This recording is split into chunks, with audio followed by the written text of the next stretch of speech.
Oh yeah. Mm-hmm. I smell it. I smell it in the air, y'all. You smell it? It's not sea salt. It's not smelling salts.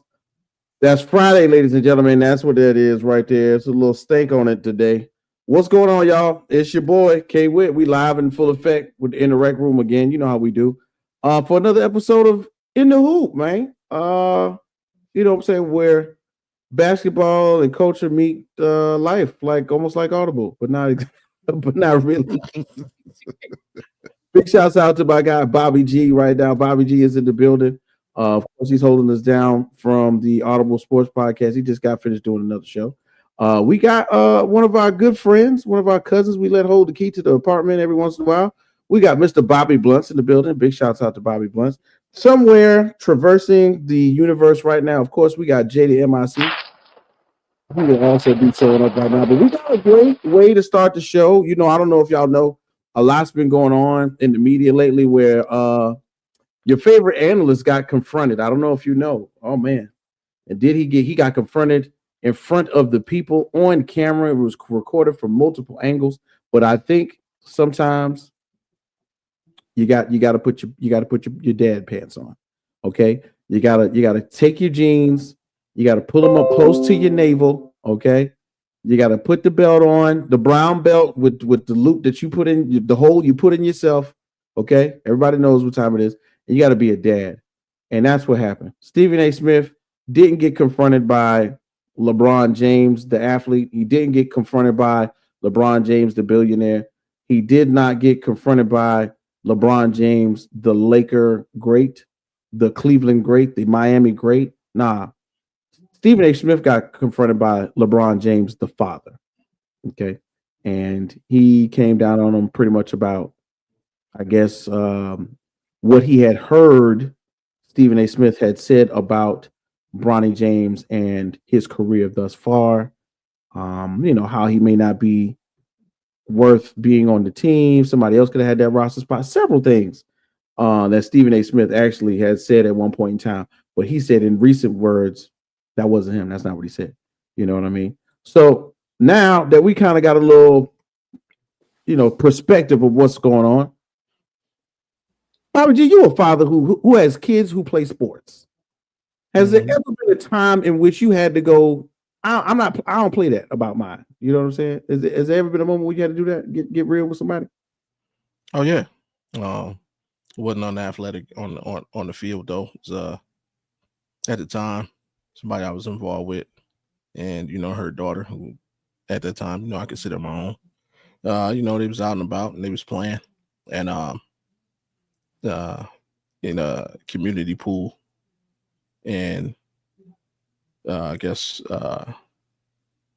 some adult had something to say to her and her friends. She came back and told me, basically said that she was a little mouth. She could be a little mouthy. I'll give her that. I'm to give her that. But you know, he said something to them.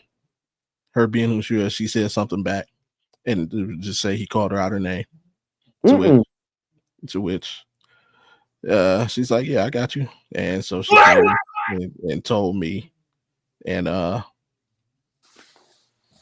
so I went down there to see about the situation, asked him what happened, and I don't believe in stuttering. I said I don't believe in stuttering. If you do something and I ask you what happened, and what you're saying is factual, you know, you speak a certain way on it. Hey, this is what it is what it. Even if it's not what you meant, you still have the, hey man, this is what happened. But I meant, but no, I don't believe in the stuttering. Now you trying to figure out what to say, so I don't get upset, which is too late for that because I'm already here. So we'll just say the situation ended with me walking away and the gentleman on the ground understanding, don't speak to my daughter that way. So you know how he got on the ground is use your imagination, but. You know, I don't know what the statute limitations are on such things, but it was handled. It was handled in the literal sense of the word. Man. So Bobby Blunts, man, once again, welcome to the show. Thanks for hanging out with us today. You know, we understand you don't have kids, but who are you protective about, and what was an instance in which you had to let them know I don't play that. That's not me. It's not a game. I mean, off the top of my head, one doesn't really come to mind. I mean, I was just more kind of thinking of the situation like when it happened. Because like you know, it went viral or whatever like that. And you know, it was like the game that was like covered where, you know, they had the media there. But a lot of these like instances and stuff are the big reason why I kind of stopped watching like ESPN and like First Take and all that, because a lot of the content was kind of designed to like create this really negative aspect of the game and like having the worst aspects of the game. And you know, it seems like ever since the Luka trade happened, we haven't heard much about Bronny and stuff, because, you know, the Lakers all of a sudden been doing good. Like when they weren't doing good, he was kind of the scapegoat for the team, even though he wasn't really playing substantial minutes, you know. Right. They just want to mention using the day 2 or the round 2 pick, however you clarify it, on Bronny. And, you know, obviously a certain amount of scrutiny is like going to come into play and stuff, because he is like LeBron's kid.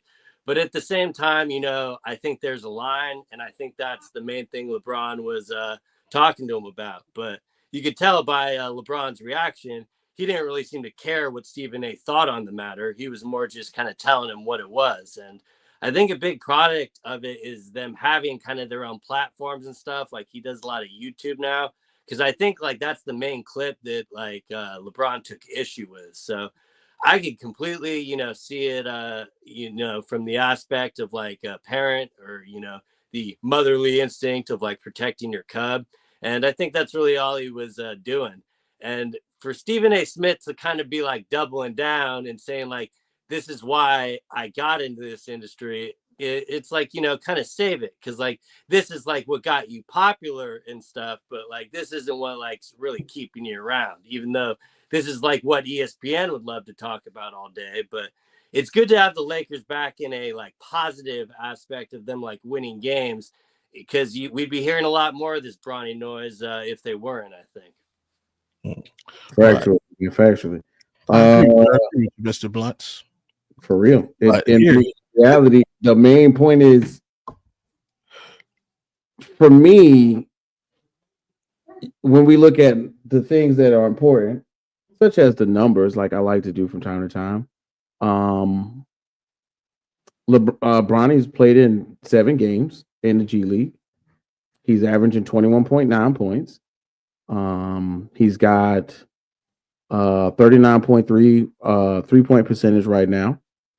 I mean, and for me, even with 7 games under his belt in the G League, if you're averaging 21 points, that's kind of what we want you to do if you're a second round pick kind of guy. You know, if regardless of whether or not you're Bronny James. I personally think that the spotlight being on Bronny James, it was a little unwarranted. You know, granted, we talked about him especially a lot when, you know, he had his you know, his heart failure issues coming out of USC. But this is where we are in media. We have, you know, censored media, which is on television, which is on ESPN, which is on Fox, which is on FS1. Then we have uncensored, unfiltered media, which is on social media and several different accesses as far as YouTube or, you know, TikTok or something like that. When it's being spread throughout and nobody's really garnishing, you know, monitoring the conversation, things get said and they get taken out of context. But for me, hey, look, I only had one. I had an incident, you know, very early on with my son about a bounce house and how he could get in it without his shoes, or whether he could have his shoes on. Let me tell you something. It is the truth about it'll bring, when it comes to your kids, it'll bring that spirit out of you. So I can only imagine a competitive, hardworking, spirited father like LeBron getting to the, you know, to the precipice of where he can get upset at and going, hey, that's enough, you know. And with that being said, That's enough about this, man. That's a cold open. We might as well go ahead and hit that button and start the show.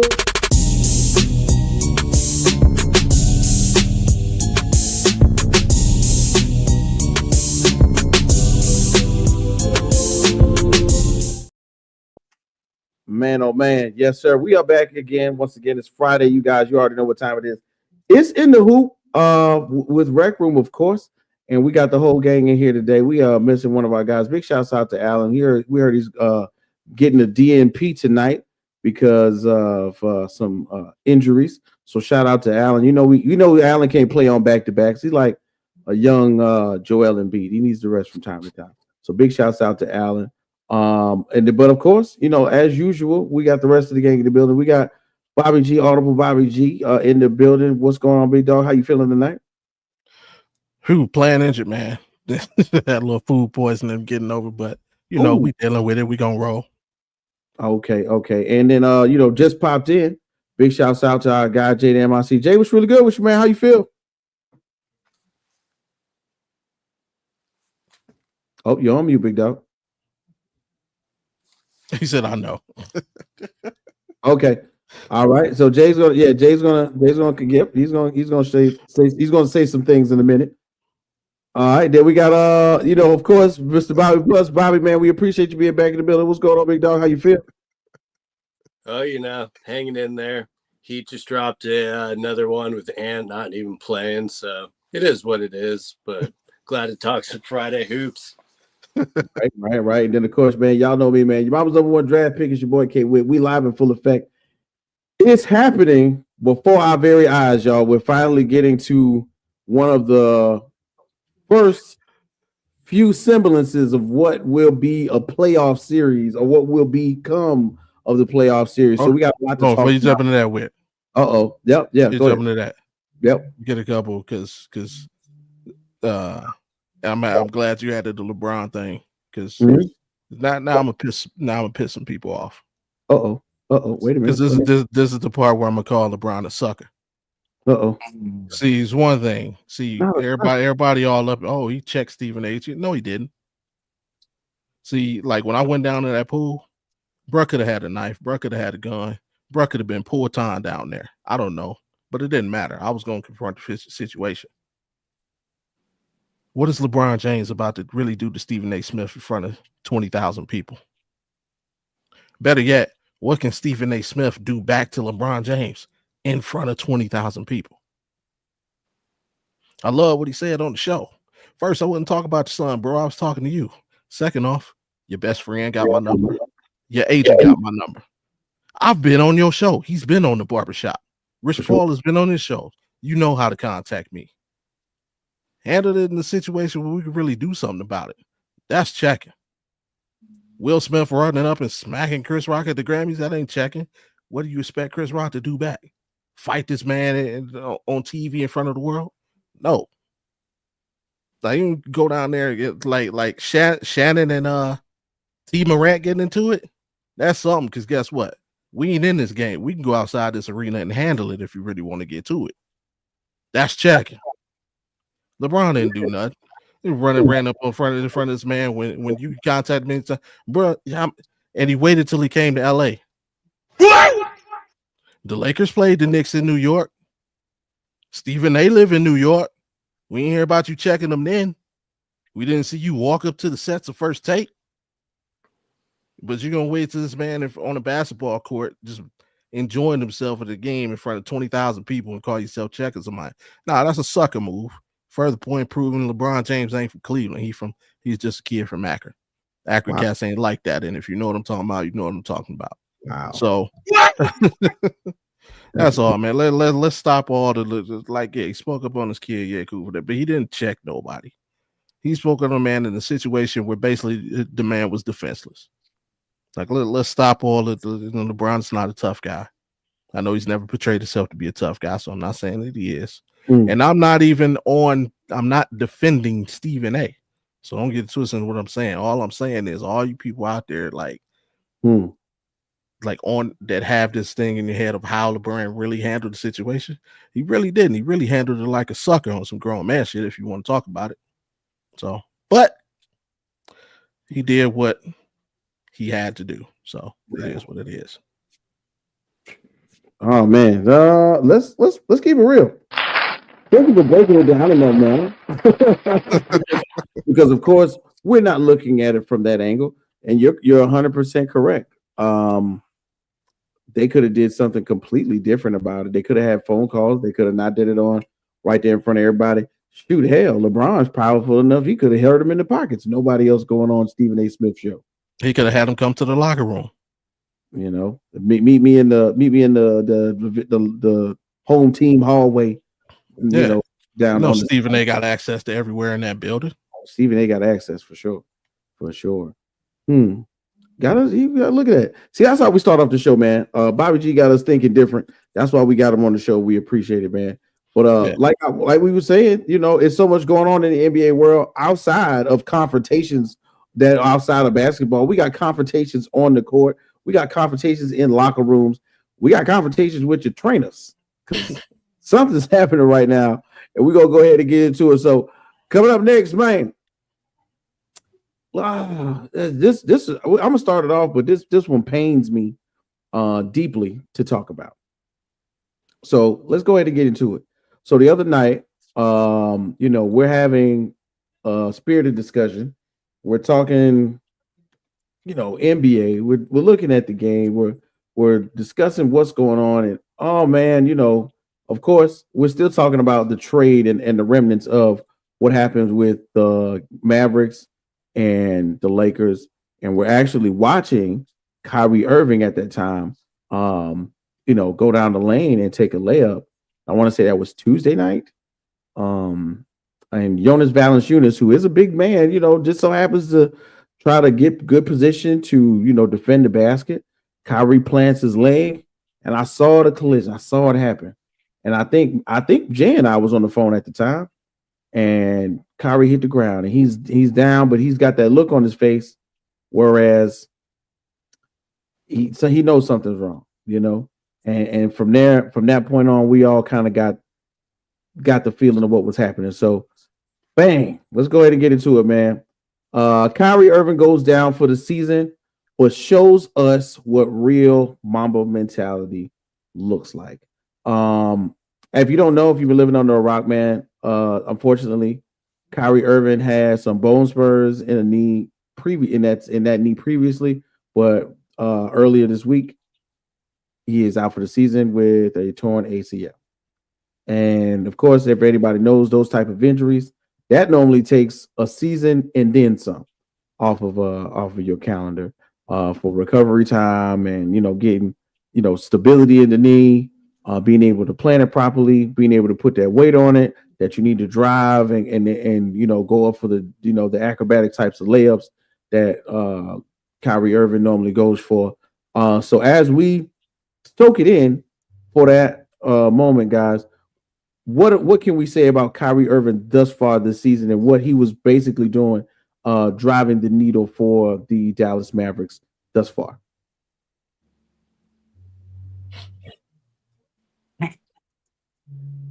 It just seems like pretty much like dead in the water.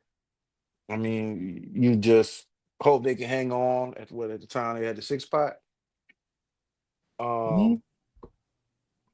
don't know. You would think they would hold on to what they had and just going to the playoffs with some type of momentum.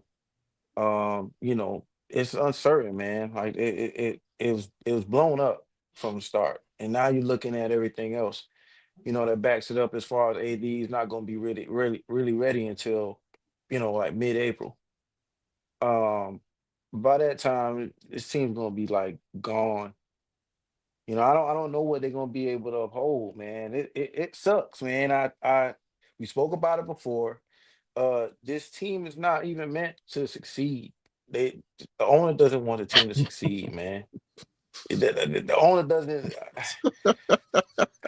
I can't overlook the fact that the owner doesn't want the team to succeed. The owner wants the team where Bobby can get to on the Uber. You know what I'm saying? That's what the owner wants, man. And it's a dark cloud on. I'm telling you, man. I said this before. It's a dark cloud on this damn franchise, man. and it's starting to rear its ugly head, man. And I'm sorry, man. Like that's all I can think about, man. It's horrible, man. And shout out to Kyrie, man. And then look, the man is a free agent. He has a $44 million option, which you would take, right? Especially at this stage in your career after you've been hurt. You would pick up that option. Yeah, I mean he's gonna be rehabbing into next season, so it only makes sense. Yeah, but they moving. They moving. At least that's what the owner wants. The owner, y'all don't, y'all looking at the Kyrie and look. I don't want Kyrie to be hurt. I don't want them to have to worry about the situation with AD, the situation with Lively. You know, the fact that they have to monitor both Lively and Gafford pretty much weekly until they pretty much hit the court. Like this team is not meant to survive. Period. Y'all do notice, right? Like this. I'm sorry, man. Sorry to mess up your whole, thing here. But think about this, man. Casinos, man. It's all she wants is a casino. You got Mark Cuban on. I would have got more for this trade. Like the worst thing he's gonna do is financially hurt something that he got 27% stake in. Like he's not gonna sit there and be like, man, this is blown up, it's terrible. Don't come to the game. This ain't worth it. You know what I'm saying? No, he's not gonna say that. But from what he's saying, I'm not into real estate. That's why I sold the team. I wouldn't have made that trade. I would have got more. Like, that sounds like somebody who wants nothing really to do with this franchise, man. And they're going nowhere but to hell fast. That yeah, that's Jay's take on it, of course, and it's partially in going. It seems like as though that's going in that direction. I feel sorry for them, man. I'm Yeah, sorry, man. yeah, Bobby T, man, go ahead. Give us your take on what what's going on with after post Kyrie and this knee injury. Yeah, I mean the sad thing is like this is a lot of us saw coming. Like the trade, the only reason that the trade bothers people is because one party in the trade can't stay healthy. And then literally what happens day one after the trade, he gets in. Like if AD had the I don't even know what's the bone density of like LeBron James, nobody would care. It'd probably been a win-win trade for both teams, yada yada yada. But the fact that he can't stay healthy is what people got mad. The second part of that equation is Kyrie. Kyrie himself, his career hasn't been the model of health. Kyrie's career has either been he's hurt or he's in some controversy. That's literally been his career. Either he's not on the court or he's on the court, but everybody hates him because he did or said something stupid. Right. And that goes back to his days with the Cavs. Like the reason why the 2016 finals was so great is because Kyrie got hurt in the 2015 finals. And like our whole thing as a Cavs fan was like, if Kyrie hadn't got hurt, we would have beat y'all. And then we come back the next year, healthy Kyrie, we beat y'all. And then what happens the very next year? He's hurt for half the season. And then the next year when he was healthy, I want to be traded. The controversy. What happens the next year? First year in Boston, they're number one in the conference. He gets hurt. What happens the next year? He's on the court, he's healthy, but it's not his team anymore. It's Jason Tatum, it's Jaylen Brown. Who's the real leader? The controversy. I want all the Boston now. Like it's literally either hurt or controversy. So yeah, now it's I don't know. Maybe Jay's right. It's just something over the Mavericks franchise since Mark Cuban sold the team. Maybe we're looking at another curse of the Bambino or something. But No, it's, But it's yeah, a straight That's a shift for Bambino. somebody who cares, who cared about the team, who cared about the players, and who cared about everything surrounding that. You know, from the players all the way down to the, the popcorn guy. Like one person who genuinely cared about everybody to an owner who just wants casinos around their team. That's it. Simply that. Like, ooh, I always wanted a team where we could put casinos in there. Yeah. Like that was the whole outlook. It's like, no, you can't have casinos. I can't have casinos? I know you can't have casinos. Well, I moved to Vegas. Well, you can't move to Vegas because they love the team, they have great players. Oh, they do. And here we are. You know what I'm saying? Because think about it. And Mark Cuban was right. I would have got more. I'm gonna be honest with you. Out of anybody who you would want to trade for the Lakers, like for on the Lakers team, would pick AD. People, you could have went for Hachimura. Like, let me get Hachimura, man, and a draft pick. You picked the person who you knew was not gonna be able to take make it through a whole season. The one person, nah, man. This y'all sit here and I don't even want to talk about the Mavs no more. That's what she wants. Let's give her what she wants. Yo, Bobby, Bobby Blunts, man. Of course, I know you got 10 cents to put on this one. I mean, the most brutal thing about it is there were so many ups and downs. Like for Kyrie, when he got to the Mavs, he finally, felt like he found his home to like get embraced and stuff. And then, the bombshell of Luka getting traded, and he did his best to kind of move forward. He was probably still in line to get a max contract coming up, and that's why the knee injury is so brutal. Because it definitely, like, if it was any other organization, you wouldn't be as like concerned.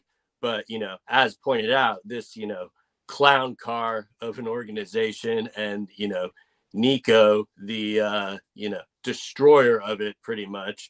Like, there were thank you Nico chants when they were playing in Dallas. I mean, credit to him for actually showing up and being there in that game. But I think if the Lakers still lose Luka in the offseason, they would consider the trade a win because they were able to get off of Anthony Davis's contract.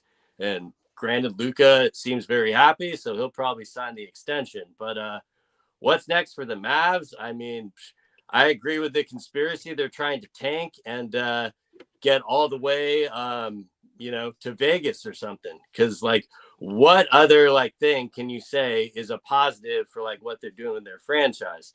Now, play devil's advocate.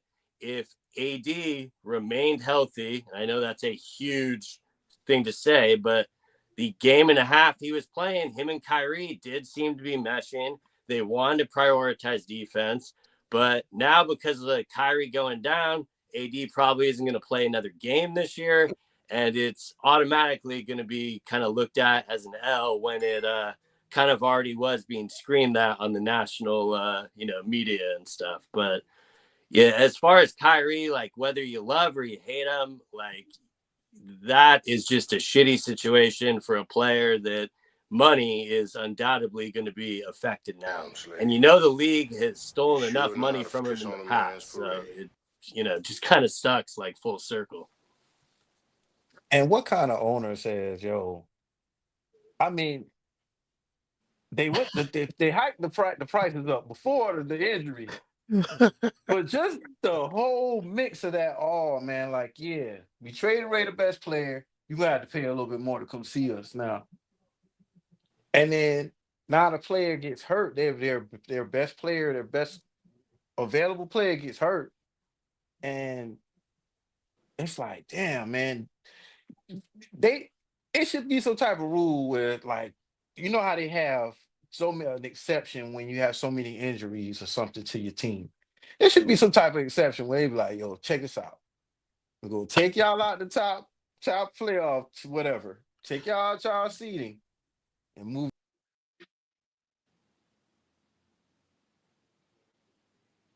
Whoop. Where'd everyone go? That's crazy. What's going on? Yeah, what happened? Hey, Bobby. Yeah, I was like, Bob. Okay. Yeah, I was I solo. don't know what happened. Oh no. Yeah, I'm on quiet. Okay. I'm here. Yeah, but it's wild, man. Like that's Yeah, listen.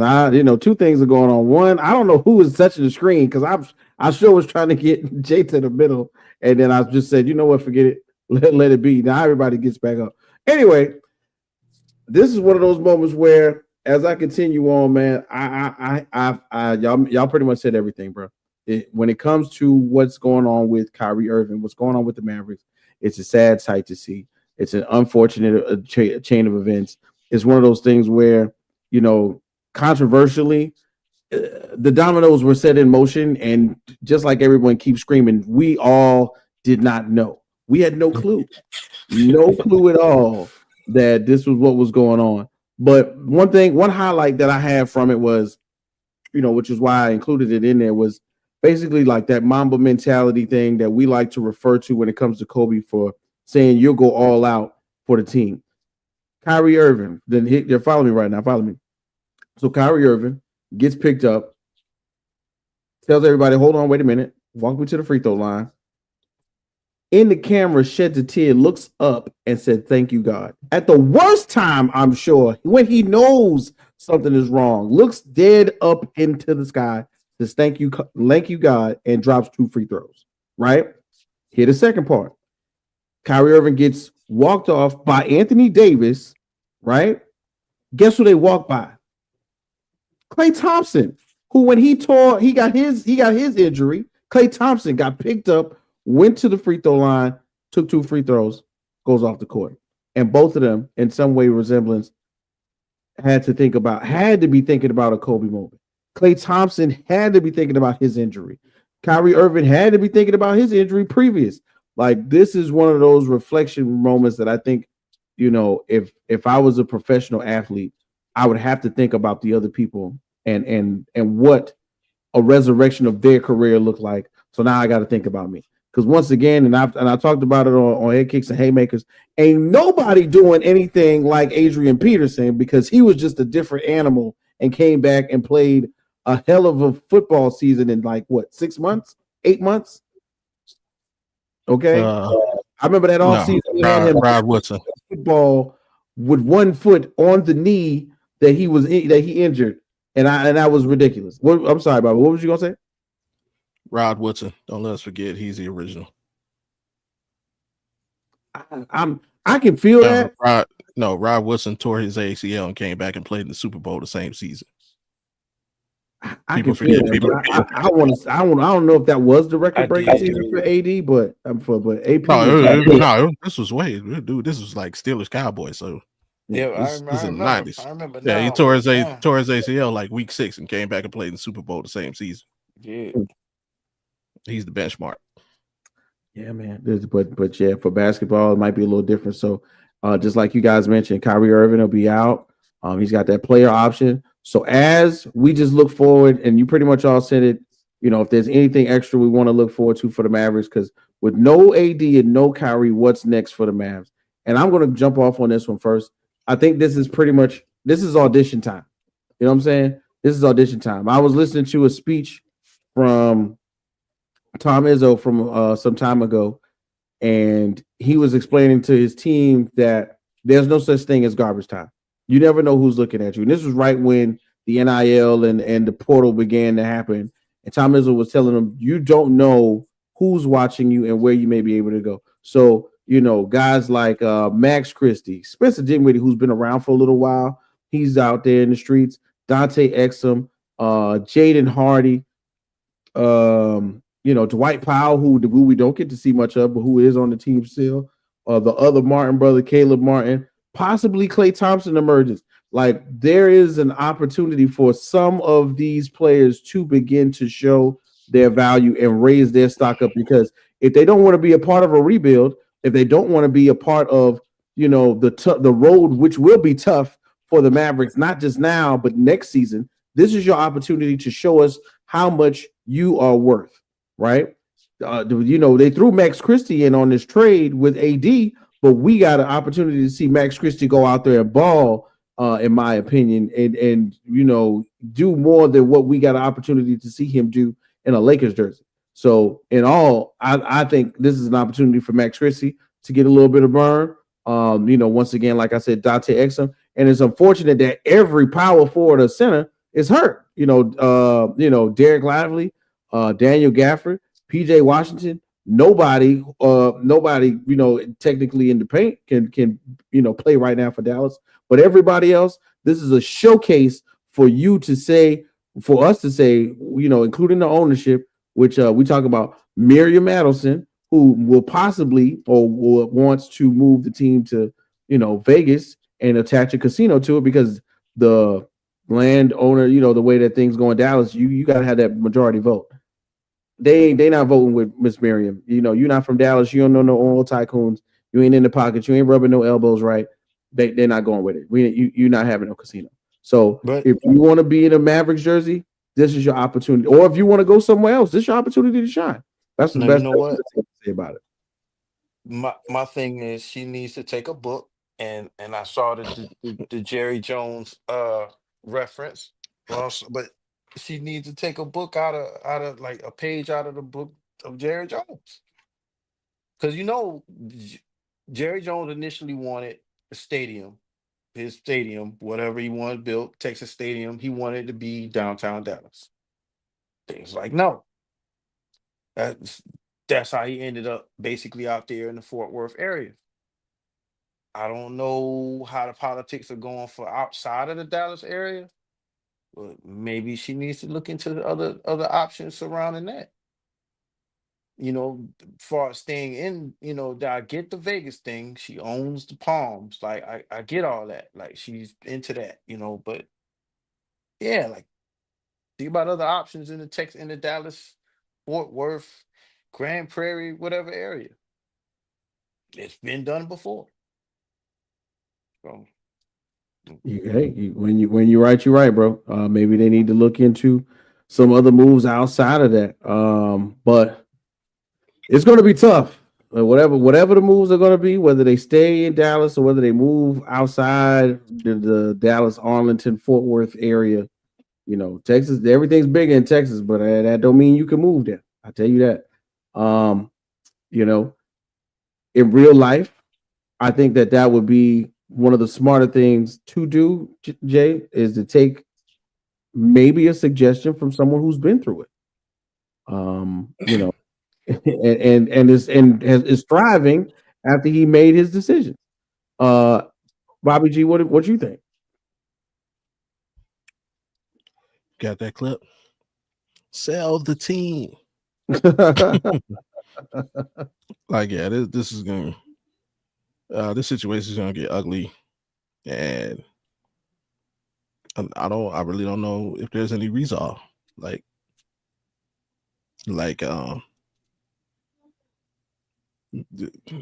whether they want to admit to it or not, leagues don't really like relocation because it creates a divide in the fan base, and that creates kind of a quick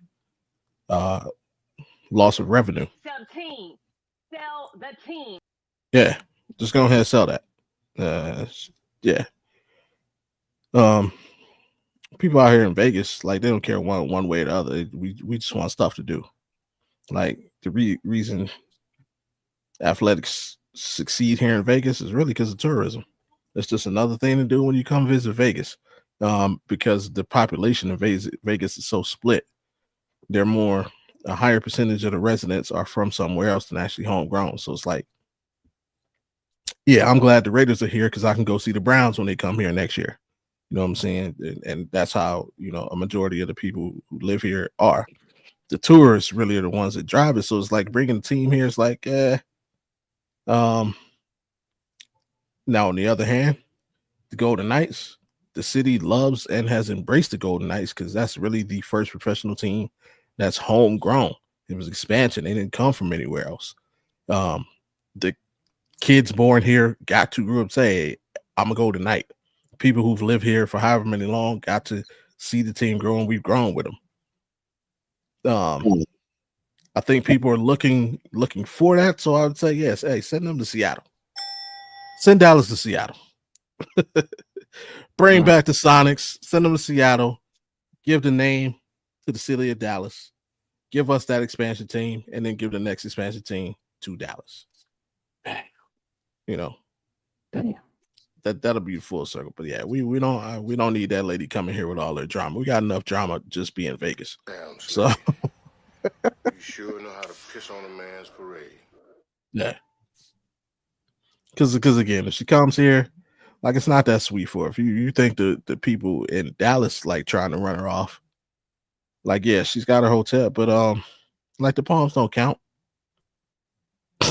I mean, but that's the crazy part. Like, they're trying to run off freaking Nico. That's who's getting all the blame for this is Nico. Like, Nico is sitting, man. It's sad, yo, because the dude is. I'm telling you, I've said it before. Like, this dude looks damn. It's like an Al Qaeda freaking hostage video. Like, he's just there.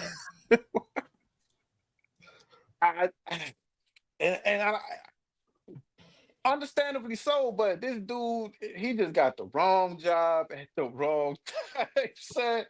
And then you went from, and I say you went from screwing up, Steph Curry's name, to not getting the Nike deal, watching him go to Under Armour.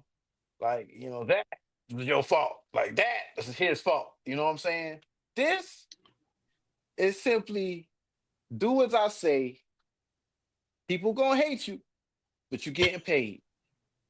And he had to do it. And that's it sucks, man. Everybody's talking about Nico. He's sitting there getting embarrassed. People like, even the media they're saying thank you, Nico. They're chanting thank you, Nico, because of the like, nah, man, he don't deserve all that, man. He doesn't. And I just wish they just blank out the rest of their season, man. Just for real, man. Like, it's gonna be sad to watch, man, because like you saw the game tonight, right? Oh, what, Memphis came back, right? Well, I Memphis don't won the even game, know. correct? Like, it looked pretty entertaining for a second, but like, that's the best it's gonna get for them, man. From here on out, that's the best. Yeah. And I'd question if AD has played his last game in a Mavericks uniform. That's crazy. Because, like, you think like they got to hit a reset or something, and he's almost like their only movable piece. So, and whether it's Nico's fault or not, I mean, I think a big part of his thing was the hubris of doing it in secret with his buddy Pelinka. Like, it played out in the back with a rubber hose. Like, they could have got so much more if they would have like shopped him or something.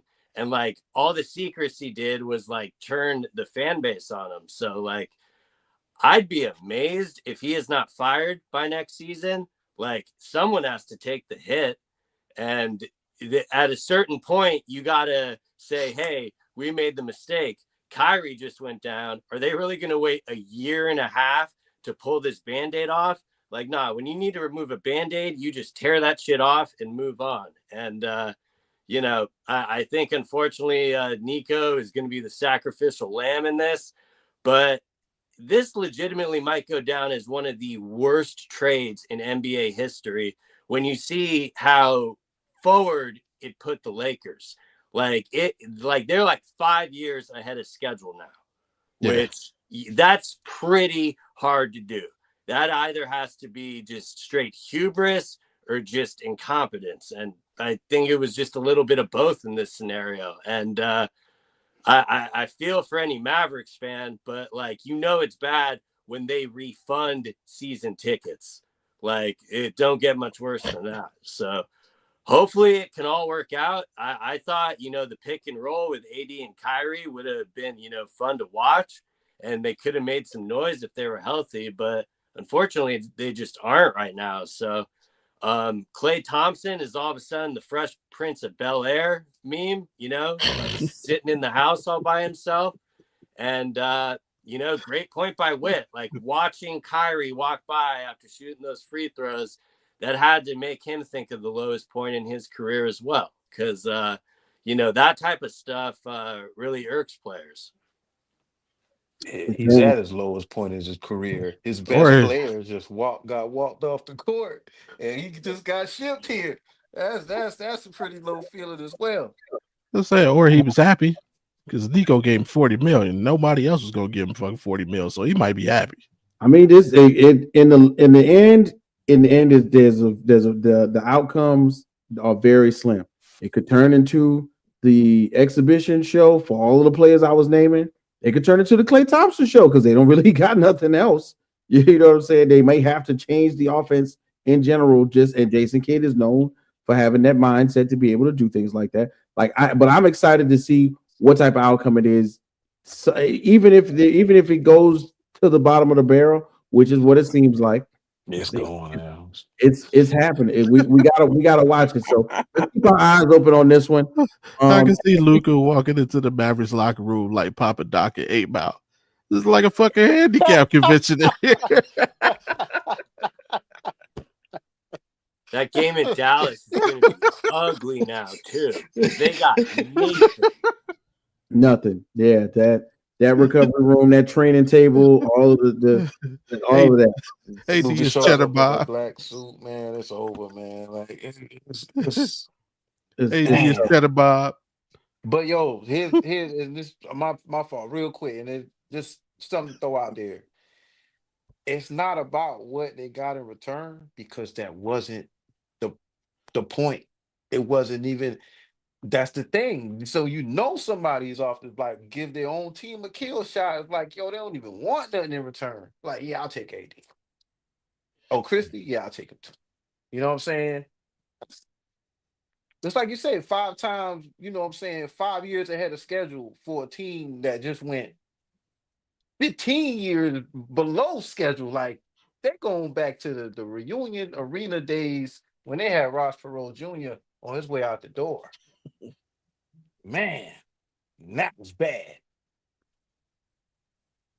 Yeah, it was a time, bro. It was a time. But hey, let's move on. Once again, make sure everybody y'all locked in right now. In the hoop on Rec Room. We got the gang in the building today. We're gonna make sure we knock off all of the important topics this week. So we're gonna get to the next one. This is a positive story. Every once in a while, we got positive things to talk about. We're gonna raise up the spirits right quick because another big, humongous milestone has been crossed by none other than Goat James himself. Yes, we can call him Goat James. Why not? So what? Jordan's great. Back in the day, Julius Erving was great. Larry Bird was great. Right now, you can't debate about LeBron. LeBron's great at 40 plus, right? So bam, 50K for LeBron, right? Is this the most unbreakable record? Now, LeBron got to 50K, right?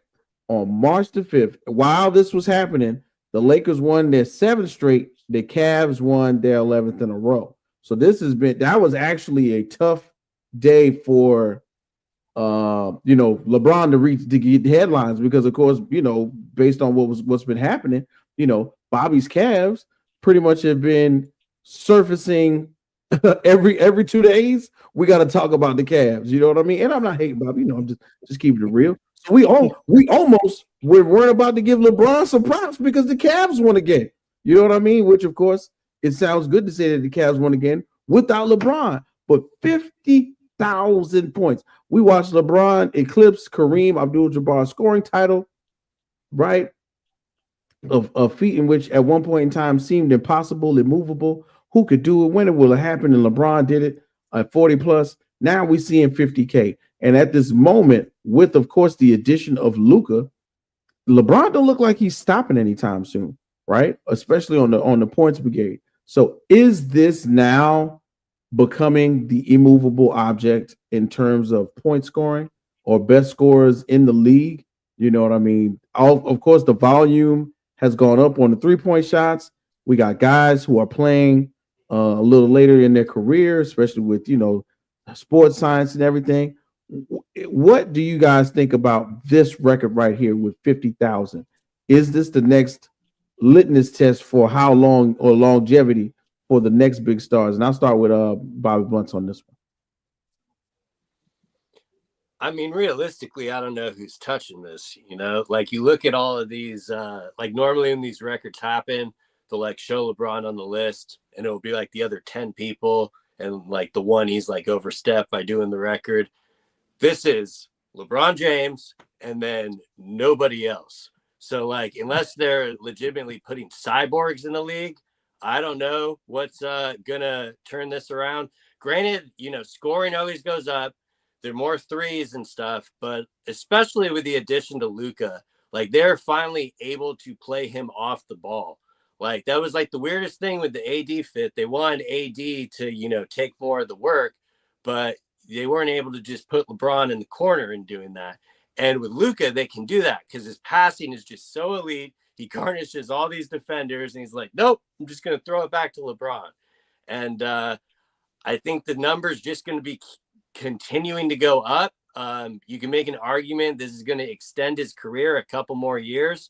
Like maybe if he was thinking about getting out in a year or two, he legitimately could play longer if he wanted to. But whether or not someone else is going to break this, I don't know. Like, unless they make the 4-point shot, granted, a lot of threes are made, but who's even close? Like what's KD at?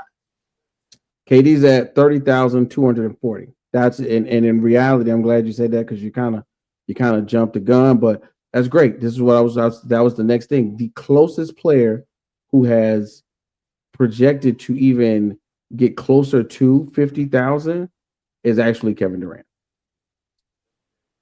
That's based on projections of health, and age. It's actually Kevin Durant. And like that's why LeBron has been like so impressive, because it's not just like the continued like the high scoring and stuff, it's the longevity of doing it. Like normally by this time Father Time shows multiple times and there's always a step back.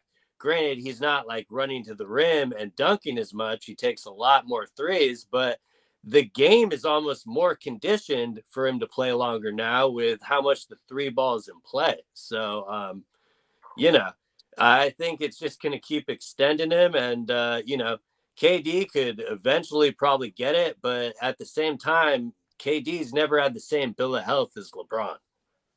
True. Granted on that one.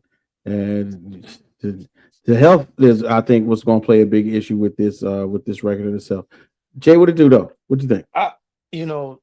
Sad thing where you would differentiate like sports.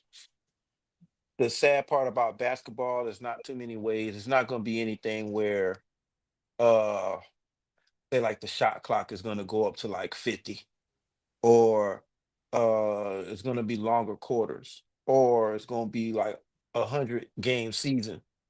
There is really nothing beyond that can get any other player.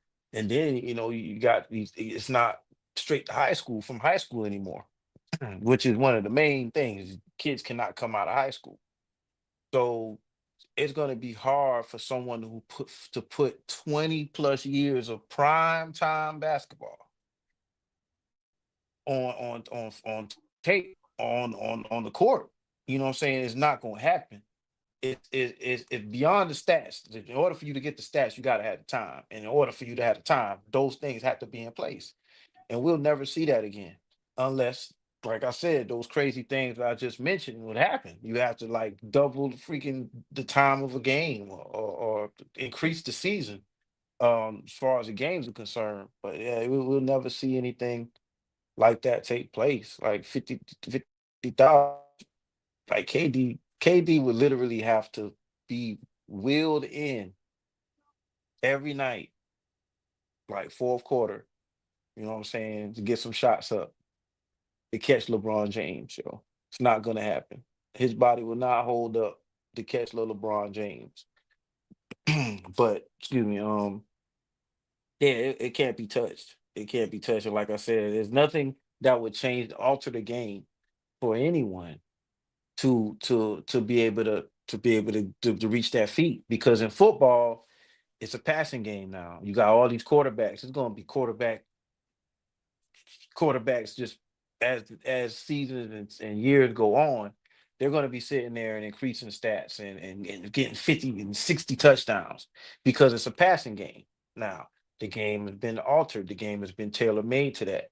But basketball, there's no way. There's no way somebody's going to be able to reach that feat going wide. So, yeah, it's not happening.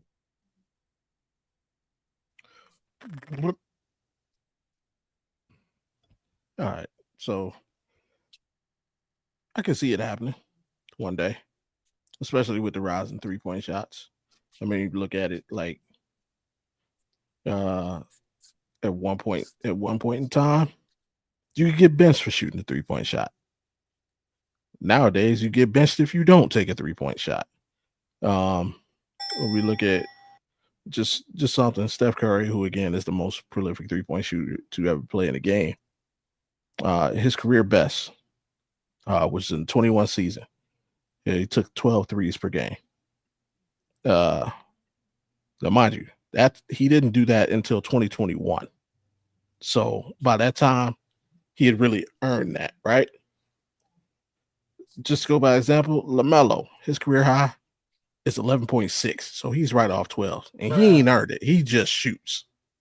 Like, so, we're going to see more and more players just get that ultimate green light, especially the young stars, because teams want to keep, if you want to keep your young stars, you have to appease them.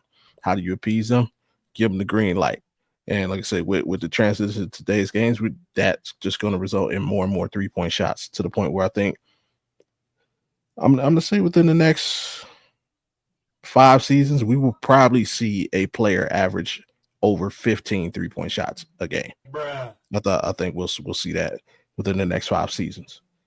So I'll go with a record that I really don't see being broken. I'm gonna say 73-9. I do not see a team winning 74 games in the season. When the Bulls did it, it was amazing, winning 70 games. Granted, it didn't take the Warriors as long to break that record as it did take the Bulls to set it.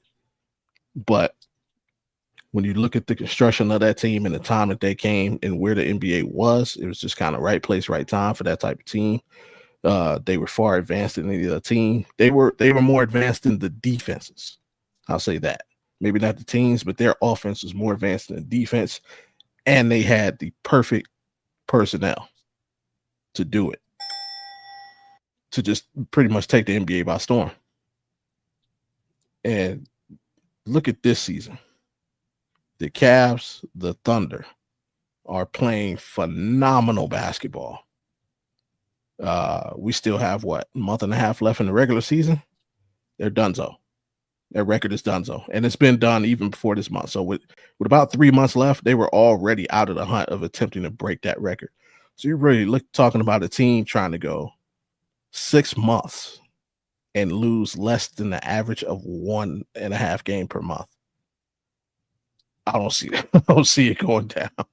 You'd have to have like 3 undefeated months in an NBA season. I know people be the NBA regular season doesn't matter.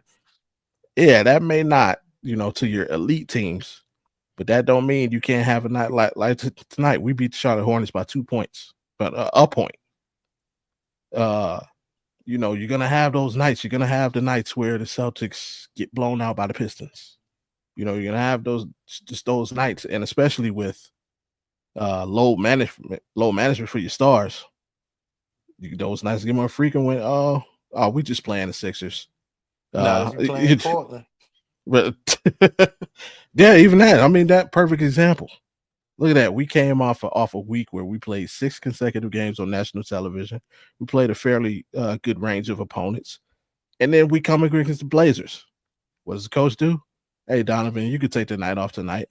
Now, granted, we won the game, but that's a perfect setup for a loss, and that's what I'm saying. Like, it's gonna be so difficult to be like. I don't know what the odds would be in a sports book to bet on the team to break that record preseason, but That's a record. I think that record's gonna stand for a mighty long time. I hear you on that one, and you know, you got a good point. 9 losses versus 50K, and this is where I'm gonna stay. Right, this Eight. this where I'm Eight. gonna throw it. 9 is the record, so you got to lose 8. Yeah, you got to lose 8. Okay, 8. Right. So this is what I'm gonna say. Right. The funny thing about the stat now that we have, you know, kind of put it up there with 50K. The game has changed just a little bit, For instance, we do have the in-season tournament, and we also do have the playing game. The stats from the championship game and the in-season tournament are not counted in regular season totals. Then the play-in tournament.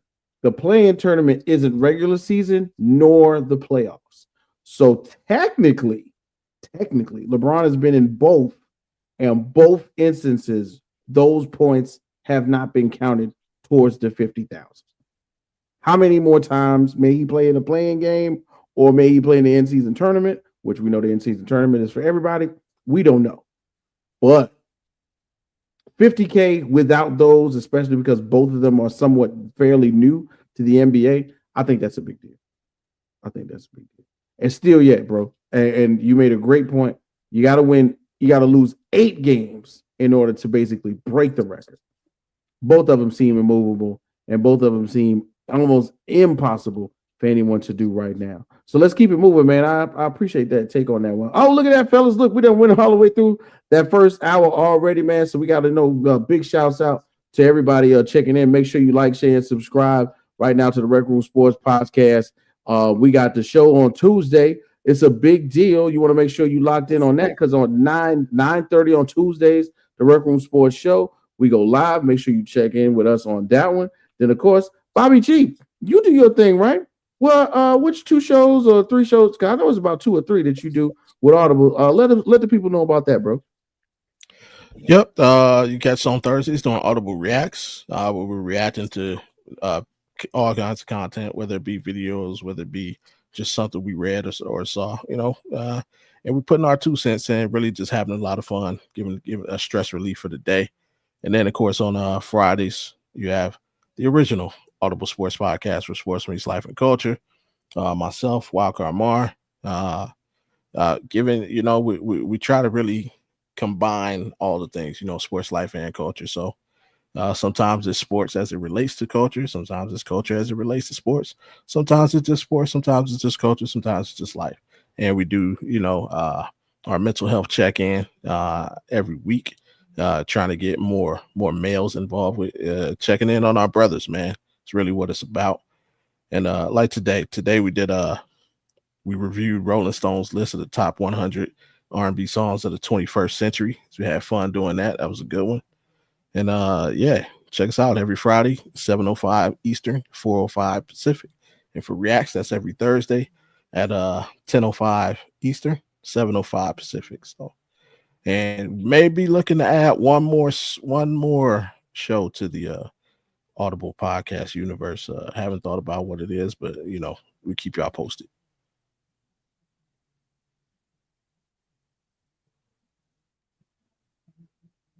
I want to know what the number 1 song was on the Rolling Stone top 100. Number 1 song? Usher, Confessions Part 2. Really? Yeah. What? Wow. Yes. According to Rolling Stones, Usher, Confessions Part 2 was the number 1 R&B song of the 21st century. Now, mind you, 21st century is really deep. From released or basically from January 1st, 2000 till now. God, so like, and I don't know. Anyway, I'm gonna say it when we did. Hey, you know what I'm saying? What you got going on? Yeah, what you got going on this week? You know, get covered up, bro. Next week, what we doing? What are we doing? What am I Yeah, doing? what we doing? Me? You're so confused. Hey, matter of fact, Jay, this is a great time to plug everybody in and let them know that we're doing the tournament challenge with the ESPN tournament challenge, right? We're doing a little bracketology. Yeah, basically, yeah, we're gonna kick that off whenever the tournament starts. You know, on ESPN. your tournament challenge. So you can go ahead and download your tournament challenge app. And yeah, we'll announce that on Tuesday with the name and how you can get in. As far as participating, we might have some nice little goodies for anybody who participates. So yeah, we'll kick that off on Tuesday, and just tune in. Definitely tap in and see what you can win. You can actually have a better bracket than anybody on the Rec Room, or any one of the Rec Room shows, in the hoop. And we'll see where we go from there. We're gonna have a little friendly contest, so to say. We'll have to figure out some sort of consequences for a loss, and how we gonna treat the winner. I thought up. I said everybody, on the show, like, put in a couple dollars for the victor. You know what I mean? And have them enjoy some dinner. $10. Everybody 10. That's a good dinner. You know what I'm saying? Everybody put a little, you know, little $10, something like that, in it for the winner. We'll but we'll definitely announce that on Tuesday, though. That's crazy. Yeah, what's crazy is the screen flipping somehow magically. I don't know why all of a sudden this ghost is either touching somebody's mouse or something, but I am All right, literally not so doing nothing. all right, so this is what I'm gonna do. Maybe it's me over here. Oh, I know I'm all like, yo, right. once the Hold cat's not doing it to me. hold on. Let me see something. Maybe it's because I was doing something over here. I caught 'Cause something I was doing. It's something with the mute button. Oh, okay. It's something with the mute button. I pressed the mute button and it changed. Jay, press the mute button. I'm hitting it's not doing it for me right now. Okay. God, okay. Maybe it fixed itself. Yeah, that's what happens when we're live, people. Anyway, Bobby Blunt, you know what I'm saying? I know you on the other show, man. We rocking it out on Wednesdays, man. What are we looking forward to this weekend with our slate of things to discuss for Head Kicks and Haymakers? Yeah, Head Kicks and Haymakers every Wednesday. Got it. Main event, Alex Pereira versus Ani Goliath. A lot of people are on pins and needles, hoping that Potent pulls it off there. Didn't feel too good going against our boy, but the more I broke down in tape, I felt like I had to give my unbiased opinion to our viewers.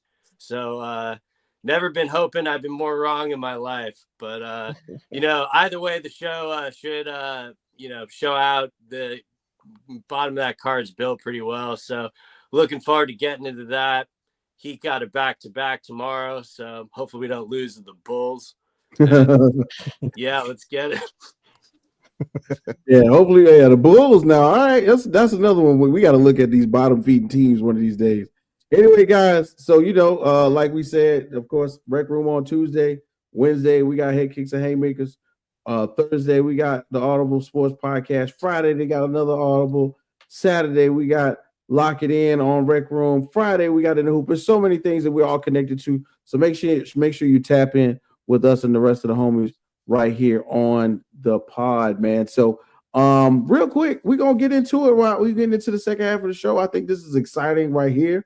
So this is kind of falling into that main vein of what else is going on this week. Something that I think we might as well go ahead and get into first before we get into something I think we were going to jump into, right? So newsflash, the Celtics are good.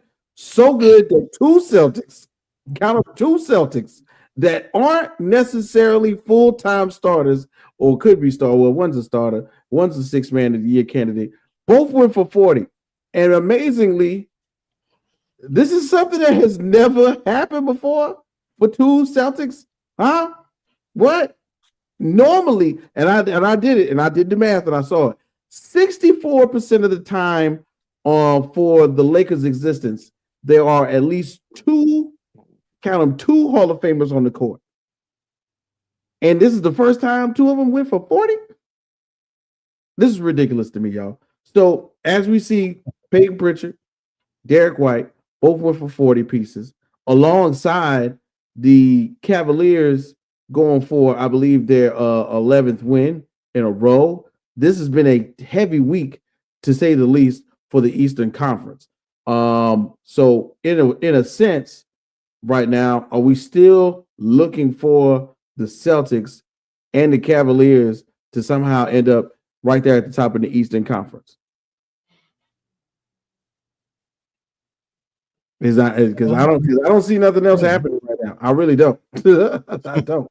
I mean, Because they're on 12 games now, right, Bobby?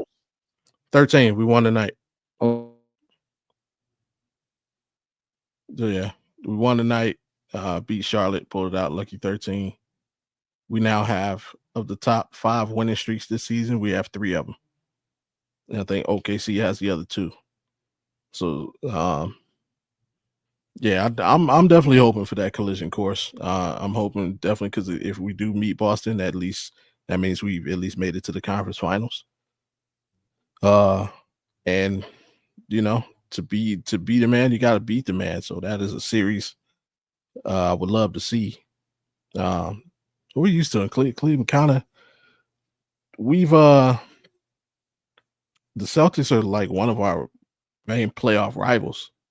Now you take it back to LeBron's original years in Cleveland. You know, the last few years before he went to Miami, we did battles with the Celtics a couple times. You know, when the Big Three was first formed, LeBron and Paul Pierce had some memorable playoff battles. And then, of course, when LeBron came back after Miami, those last couple years, where the Celtics got good, you know, with a young Jaylen Brown and JT, we eliminated them from the playoffs in back-to-back seasons. So we do have a history with the Celtics in the playoffs. So to get that back going again, yeah, I like it. I mean, I like it. I really couldn't have it any other way. Like if there was another team I'd rather see us bump into in the Eastern wise,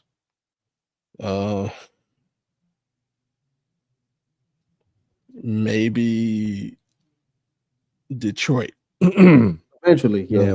Yeah, I mean that's only because it's obviously it's division, but also you know the coaching situation. JB, you know, former coach of the Cavs, so there's some significance there. But I mean, once upon a time it was Miami, but once LeBron left Miami, I think all animosity most Cleveland fans felt towards Miami left with him. It was never really about the Heat themselves.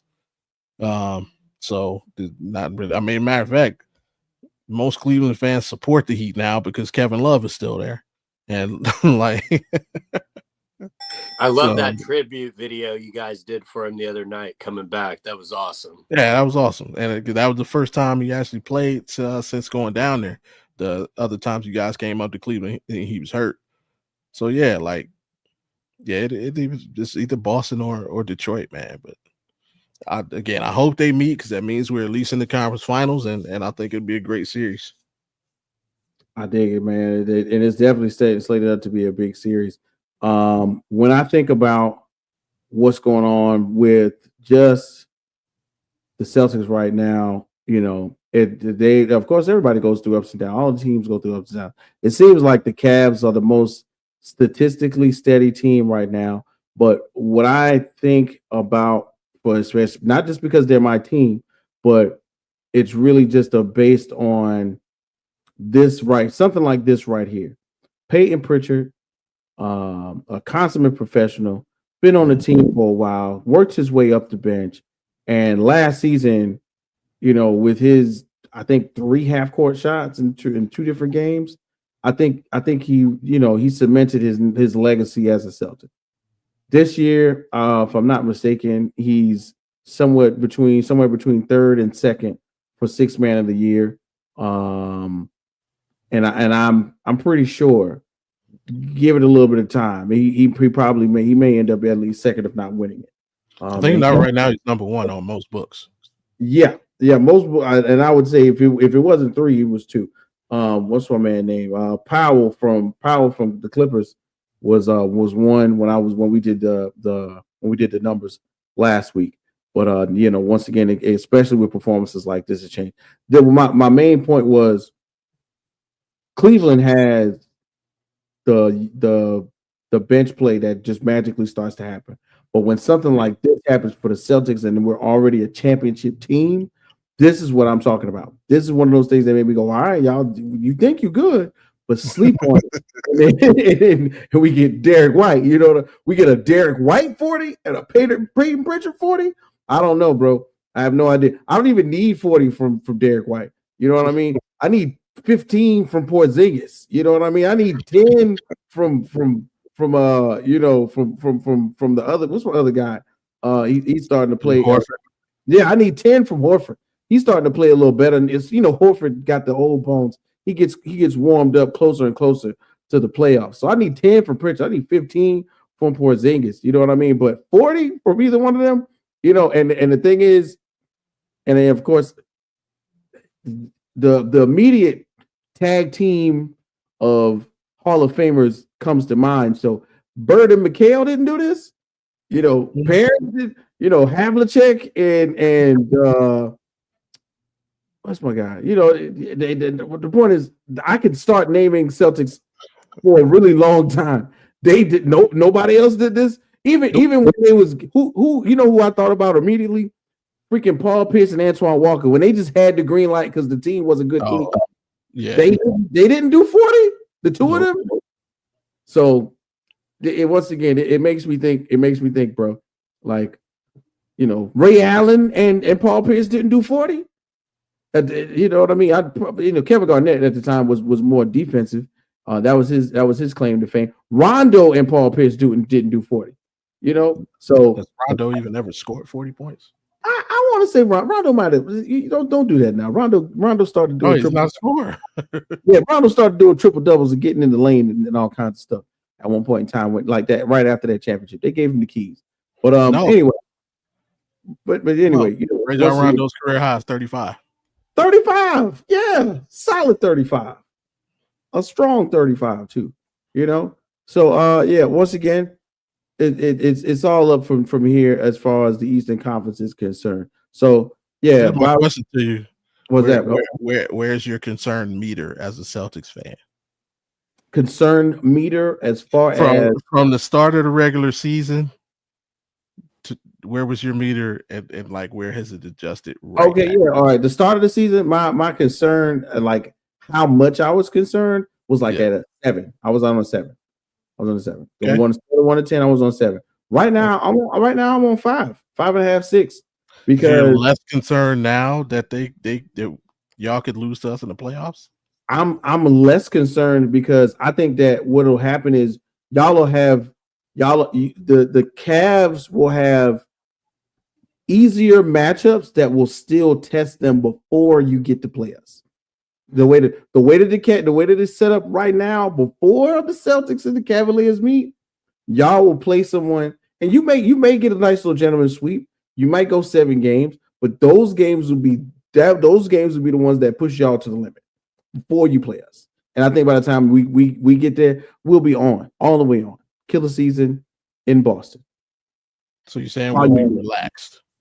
I think that you will be well tested and worn out. I think you'll be I think you'll be worn out by that time.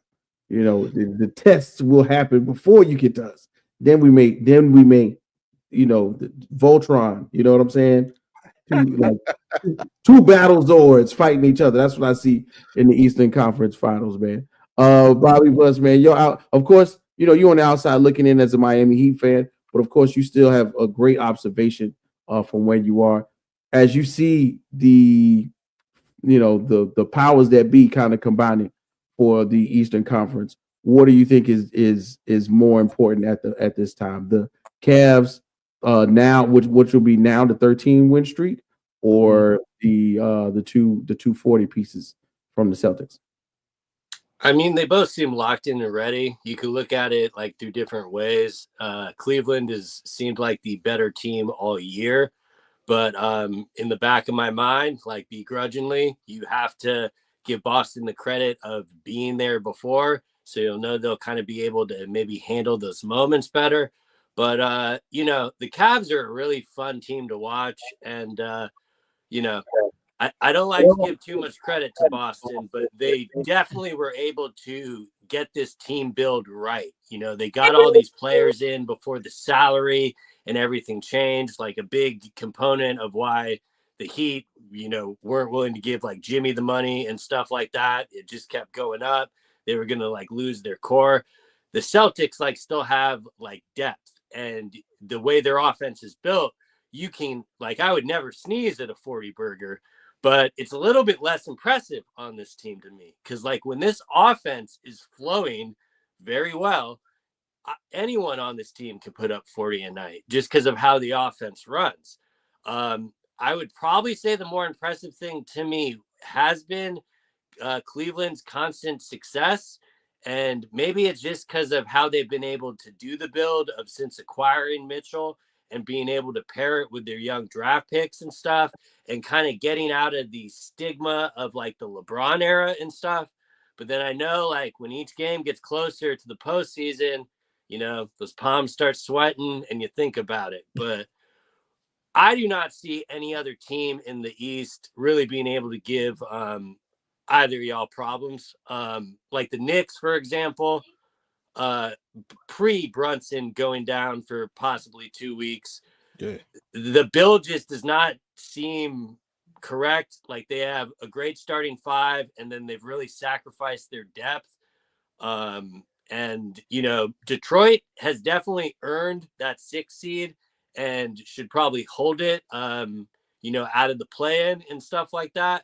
So I would give them some credit, but none of those teams I see doing any more than winning 2 games, against either the Celtics or the Cavaliers. So it would not shock me at all. House money should be on Cleveland versus Boston in the finals there. I think the Cavs are a lock for the 1, and the Celtics are obviously the 2. So it'll be interesting to see how the seeding goes. I don't mean to homer out, but I have a pretty good feeling Miami will be the play-in team. They'll have to go the long route of winning the play-in and stuff. But in their best, even with Spoelstra, I probably can't give them more than 2 games against Cleveland. So, realistically, it's you both probably don't want to hear this, but it's your guys' season to lose. I would say definitely cherish it, because though it may seem like it may last forever, this, stuff could fall off real quick, with these new salaries and stuff. So, you just got to ride those highs and enjoy it. I definitely agree with you, bro. It could all, especially for the Celtics, it could all be over tomorrow. But we're gonna, not wish that on us. One of the biggest things that I want to take away before we move on is that, somehow, some way we move some pieces around. We got Torrey Craig. I didn't realize that. Sam Hauser's been playing really well. Luke Cornett has been getting more time while Kristaps Porzingis has been on the bench. And then we got Neemias Queta. Big shout out to Neemias Queta. Who knew that this young man from Utah State out of Portugal was going to ball the way he has, and he showed out a good bit yesterday. So big shouts out to them. Now, as we continue on, I just want to only other streak. We are also undefeated since picking up Andre Hunter. Yeah, that was what my next thing, because we're on the second half. We're definitely going to talk about the impact of the trades. I think that's when we're really going to have some headbutting going on. But not even a big thing to talk about, but I just want to highlight it real quick. We can't forget, man. You still got to fear the beard, bro. Still got to fear the beard. Somehow, some way, James Harden is over there living his best life through adversity in a Clippers uniform. Now, I don't know what they're giving him, but recently, he got 50. He went for 50 on Wednesday, if I'm not mistaken, and 42 the other night. I'm gonna double check on the 42, but I know it was for 40 something because I was watching the screen. I was watching the crawler on my screen, and I was like, "Ain't no way he's going to bust 50 open twice." But he unfortunately he did not. So the Clippers, we don't really get to talk about them very often. It's one of those situations where, especially at the beginning of the season, we had really high hopes for them. Even though they had lost Paul George to the Philadelphia 76ers, we see what's going on with the Sixers, nothing too much. Is this kind of like a flash in the pan for James Harden, or is this something that we should be paying attention to? And I'll go to Bobby Blunts for that one real quick. I mean, it kind of depends on how you look at Harden, I think, because you know, a lot of people looked at him like, someone that was probably going to be out of the league in a few years. I mean, myself included.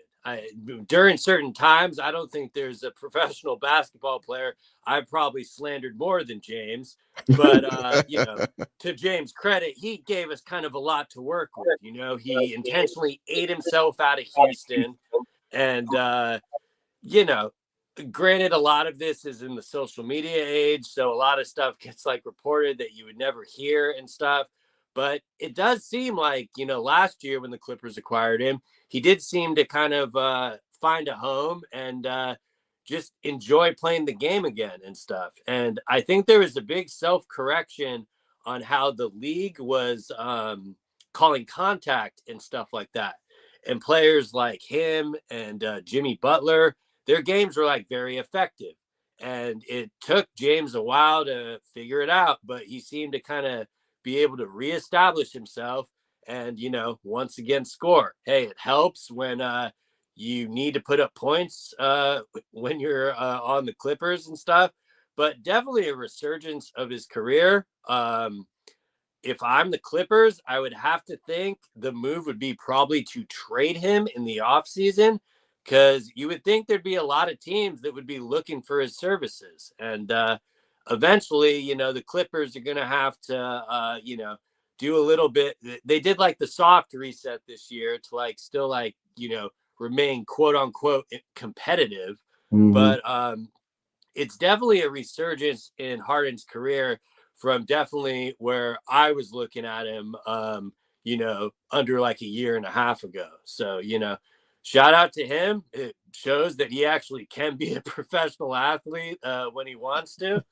And, curious to see kind of just more of the team building of the Clippers, what they do in the future. I know Harden's getting up there in age, but some of these teams in a win now window, I mean, granted, everything was already broken in Philly, but how do you think Philly feels after acquiring Paul George and then watching Harden play like this? If they got an ounce of that, they might have maybe had a chance with Embiid. But it's pretty crazy when the NBA plays out like that. So probably some of the more entertaining stuff and the drama parts of the league. But yeah, man, shout out to the Beard, still dropping 50. Still dropping 50. Bobby G. I hate James Harden. This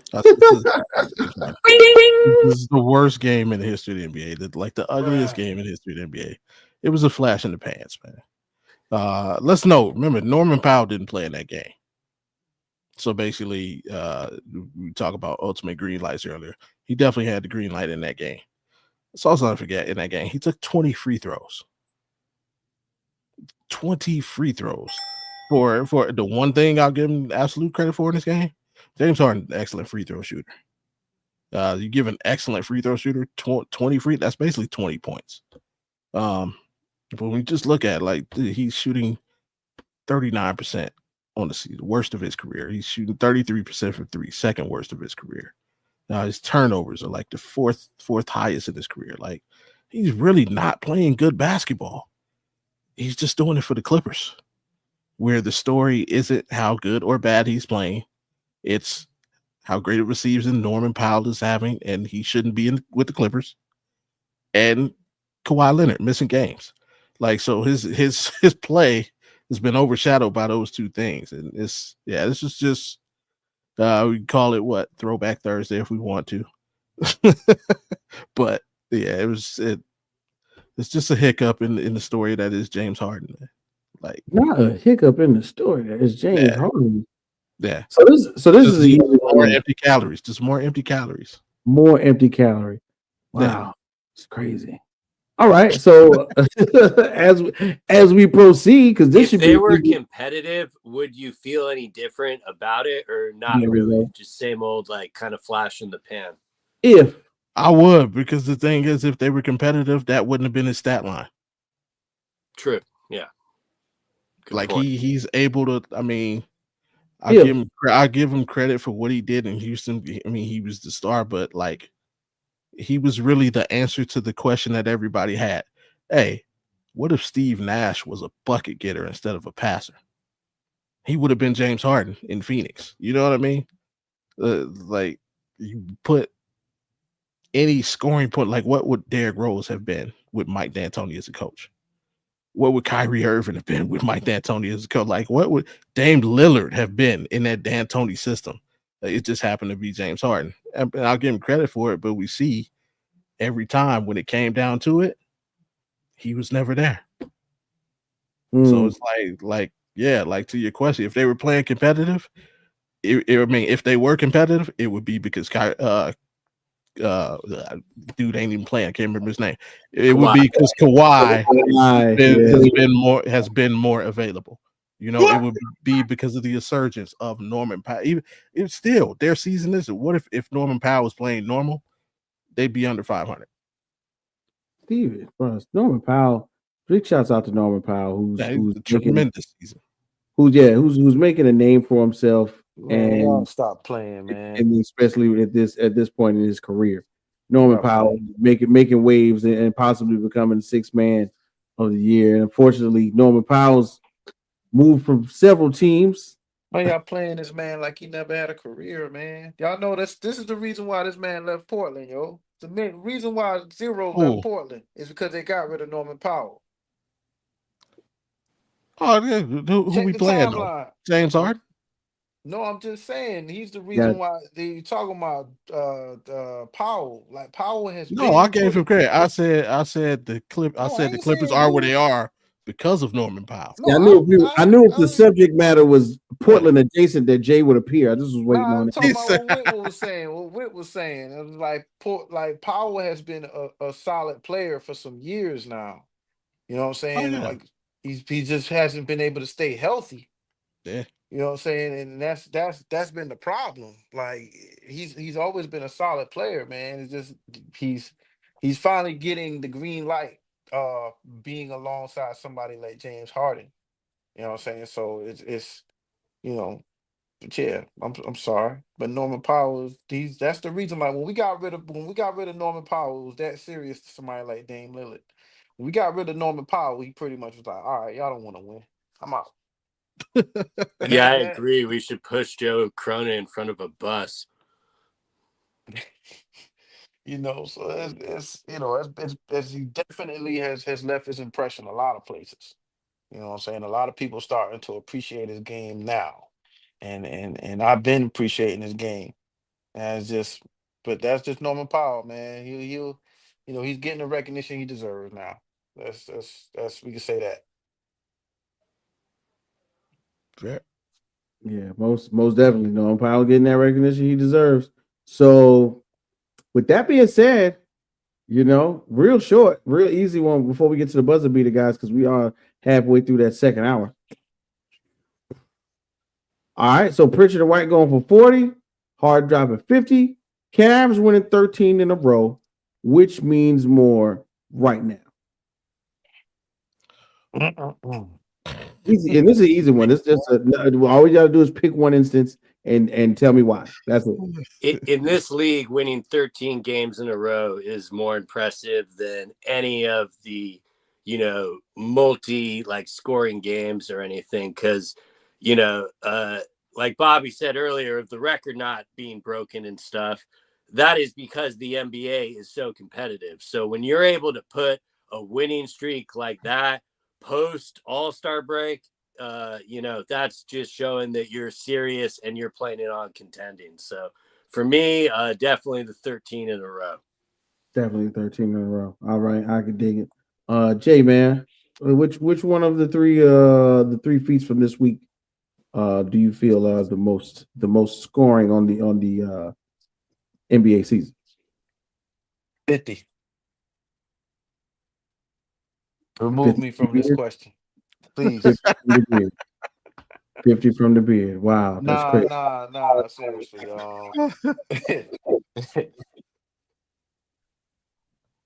I mean, I would the 13 in a row. I mean, it is what it is, man. I think for them to put up, but this is like their third streak of its kind, or more, going throughout the season. So I don't know, man. I'll go with uh I'm gonna go with the two guys scoring 40, man. Um, for two Celtics, it's like you mentioned all these players that's played together that have never been able to achieve that feat. That's kind of big. Um, man, this whole thing sucks, man. I don't even want to be in any of this conversation, man. But because we got beat by the Cavs on Sunday. Um, we were part of this, and then the team that these two guys scored 40 points on us was our team, my team, Portland. So yeah, I'm gonna go with the 50 points. I'm gonna go with the 50. Yeah. So I can't blame you at all. That's a dirty question, man.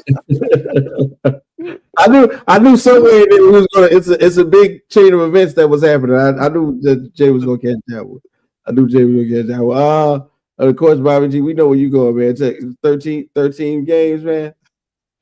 I was all set to go with the 240 pieces, but Mr. Blunt's made a compelling case, and he made some brilliant points.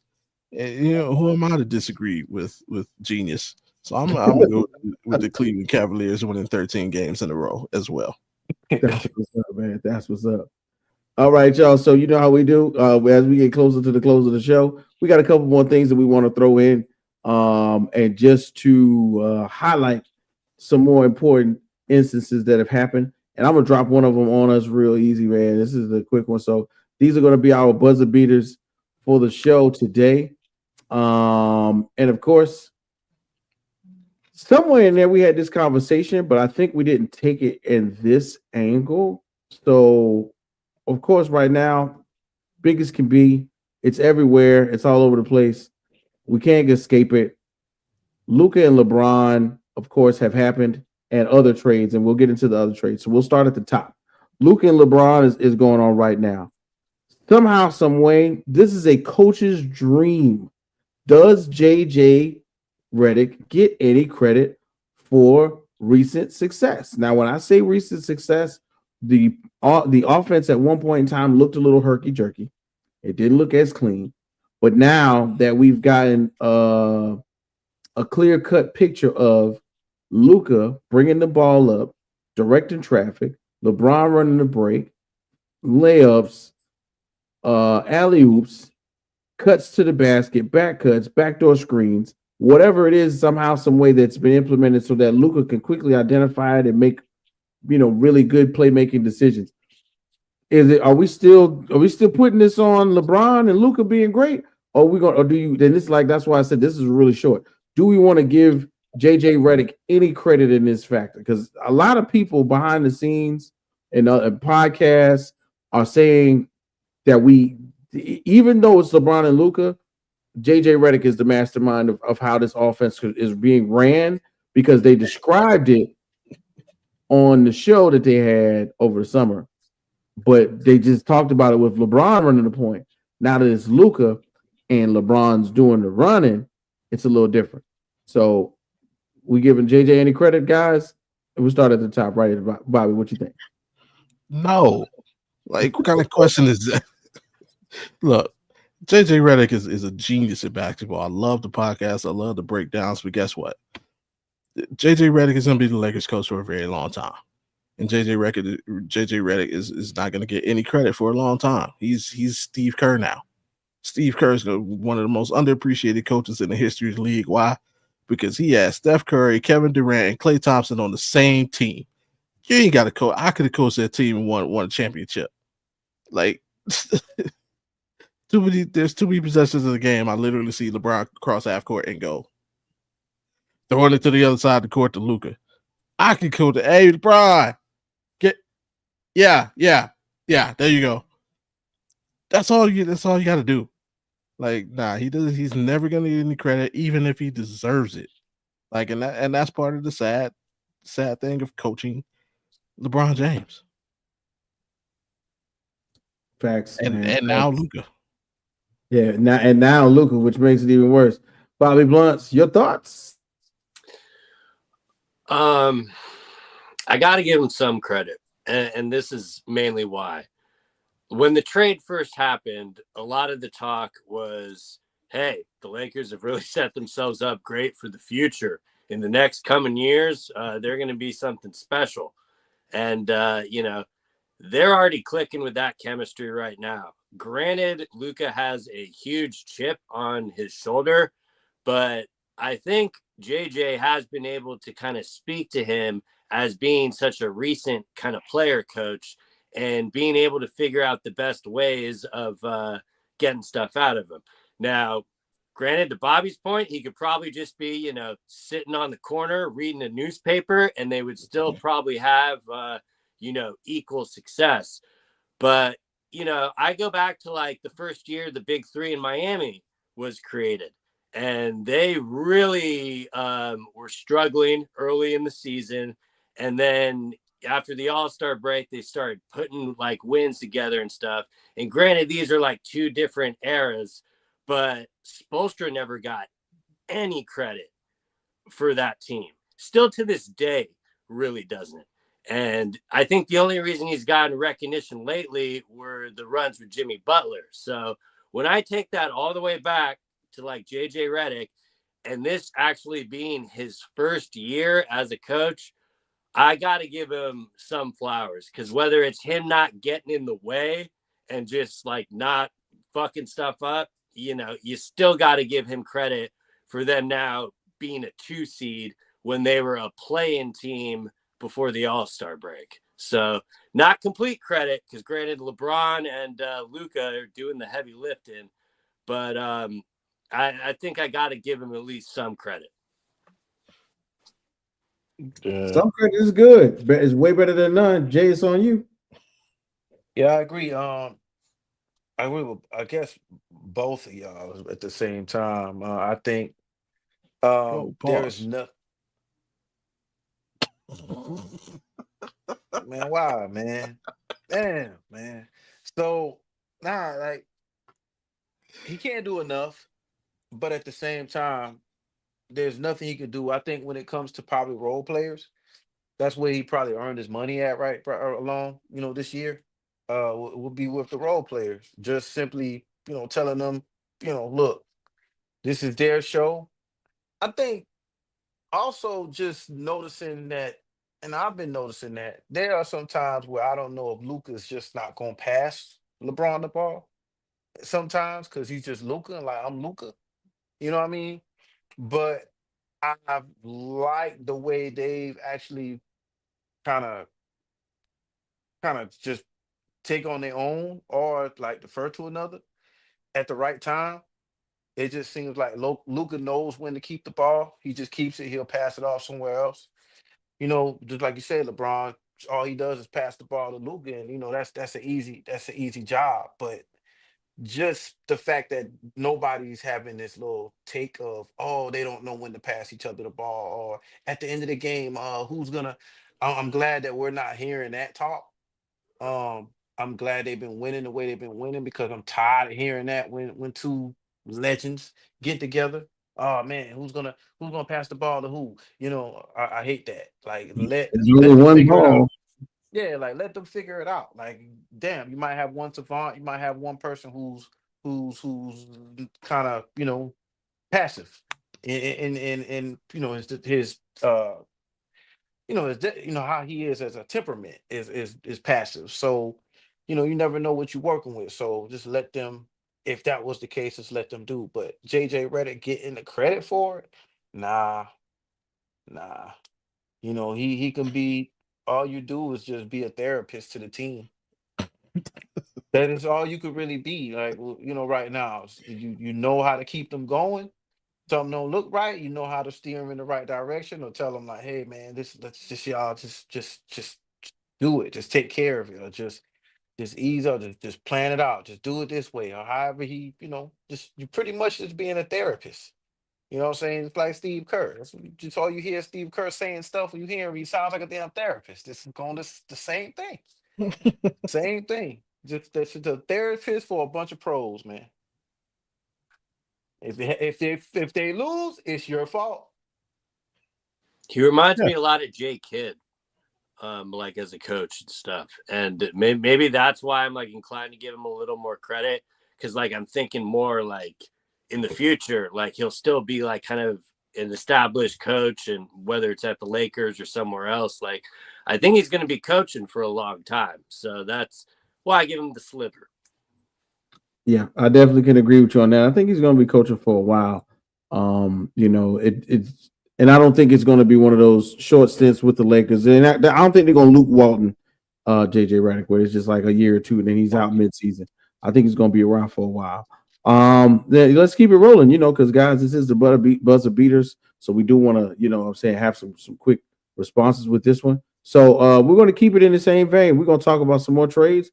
Now that the dust has settled, right? All right, which trades are starting to make a little more sense now that the dust has settled? And of course, we all got that one in mind. But what other trades besides Luka and LeBron and of course the Mavericks getting AD are starting to play out right before our very eyes as we are, paying more attention to it? And I'll go ahead and I'll toss it to Bobby because I know he may have one in mind if he wants to talk about home, right? No, I mean, the DeAndre Hunter trade is paying dividends. They say we haven't lost a game since he's come over, and we played the one game against the Celtics. He was able to participate and kind of show why we brought him over.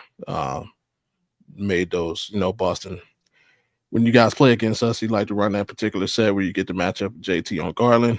His presence out there has made that switch a little more amenable for our defense. And he's just another guy who can go out and get a bucket without depending on Darius or Donovan to create it for him. And he just kind of makes a lot of 50-50 plays. Like in the game tonight, he came up with a clutch offensive rebound and put back that gave us the lead. And then on the other end, pretty much made the defensive play that sealed the game. So he just made us super flexible. The amount of lineups we can go with. I mean, we were already going like 10, 11 deep before that trade. Since that trade was lopsided, it was 2 for 1. It actually helped balance out our rotation a little bit more. And yeah, I mean, he's fit right in. Like I say, he had a previous relationship with Ty Jerome. He also had a relationship with a couple of other guys, but yeah, I mean, he's fit in seamlessly and just made us a little bit more dangerous. Ain't nothing wrong with being a little more dangerous. Yeah. Bobby Blunts. Any one of these trades caught your eye since it happened? Now that we get to see a little bit better of what they got going on. Definitely. And I don't think it's in the East. I don't disagree with anything Bobby said. Great upgrade for the Cavs, but I don't think it put him over the top. I think even if they didn't acquire him, they'd still be there, expected to be at the Eastern Conference Finals. Yeah, if we go to the West Coast, though, I mean, and I hate to do it, but it's the Warriors. I mean, they went all in completely and, maximize Steph's window for one last time. And it looks like it's paying off right now. Jimmy has found his joy for basketball now that he found his 2-year extension. This is why I was a proponent of Pat just giving him one more year. I don't care if he was sandbagging. He wanted to get paid. And then you see this. He's not doing anything stat breaking, but what he's doing is finding Steph ways to win. And that's just early. So if there's like a team other than the Lakers that I could see getting very interesting in the West, because to me, again, the East is kind of already set. But for some like needle movers from the trade, I think it honestly has to be the Golden State Warriors. Damn. Again, I agree. I agree with both of y'all. But when G was talking about well, basically the DeAndre Hunter trade. We used to talk about the Hawks, get our little jokes in about the Hawks, the type of team that they were. At the time, we were even kind of critical about DeAndre Hunter, saying that, well, at the time, he couldn't really stay healthy at the time. So that was kind of like the knock on him. Like maybe, you were glad that you didn't get him. But it kind of goes to show what Atlanta's kind of working with, that DeAndre Hunter's his presence was going unnoticed, even when he was doing well in Atlanta. His presence was unnoticed. They didn't really. I don't think they know what they had. And then here you go. You got him going to Cleveland, and shoot, he puts up 32 against us. He has had big plays along the way. With them being basically undefeated since he's been there. But y'all, and I'm not gonna go too deep into it, but you said other than that trade, but man, we need to start paying more attention to what's going on with Dallas, yo. What we got robbed of, probably one of our greatest folk stories of the NBA ever. You know what I'm saying? Because of the greed of somebody just wanting to have their way. You know what I'm saying? And have their little Corvette to go with their Barbie. You know what I'm saying? And I just really feel that, and that's it. Like, I just really feel that this trade, more attention needs to be brought to this trade and why this actual trade was made. Because Mark Cuban would not be saying the things that he's saying if he didn't feel like he had to separate himself from what was going on. So, yeah, that trade's going to forever be like an infamy. I could think some other like backdoor trades like that just didn't seem right. But yeah, man, that's the reason why only one team was included, because they didn't intend on getting anything back worth being positive for the team. And that's that.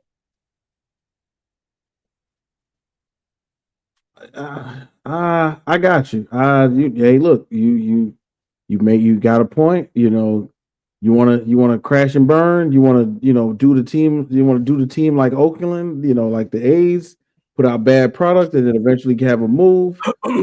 That's how you do it. For me, and there were a lot of trades that I think were really pivotal, even to teams that don't, even though they don't move the needle too much.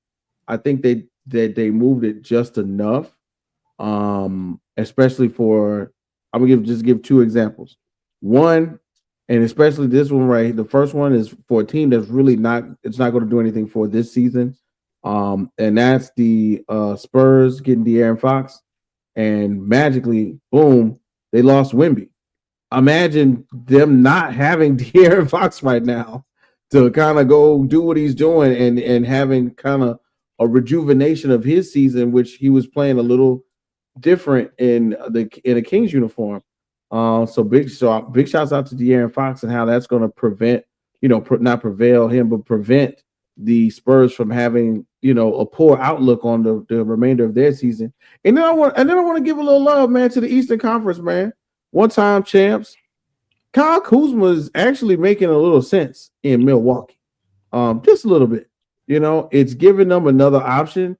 Remember, you got to remember that how can I put it? Giannis can't do everything. You know what I'm saying? Giannis is good. Giannis is great. Giannis around the paint, near the paint, running full speed towards the basket, running full speed towards other people towards their basket. That's great, but he does need some help. And they did get rid of Chris Middleton. Chris Middleton is playing for Washington. He did suit up for his first game earlier this week. And Washington also found a way to get Marcus Smart to play basketball. Big shout out to Washington. So they're trying to make some changes. But for me, I think those two are going to be important. One for a team that unfortunately is going to not be good for the remainder of the season, and one for a team that, if done correctly, could make a move to try to get closer to the Eastern Conference Finals and maybe the NBA Finals as well. But they got to go through some hard roads to hoe if they want to get all the way to the to the finals. Anyway, let's keep it moving, folks. So now, if the playoffs started today, Who is in the best and worst positions for the first round? Now, this is kind of a bit of a conundrum because at the moment, the 8th seed and 7th seeds are not set because they have to deal with the play-in tournament.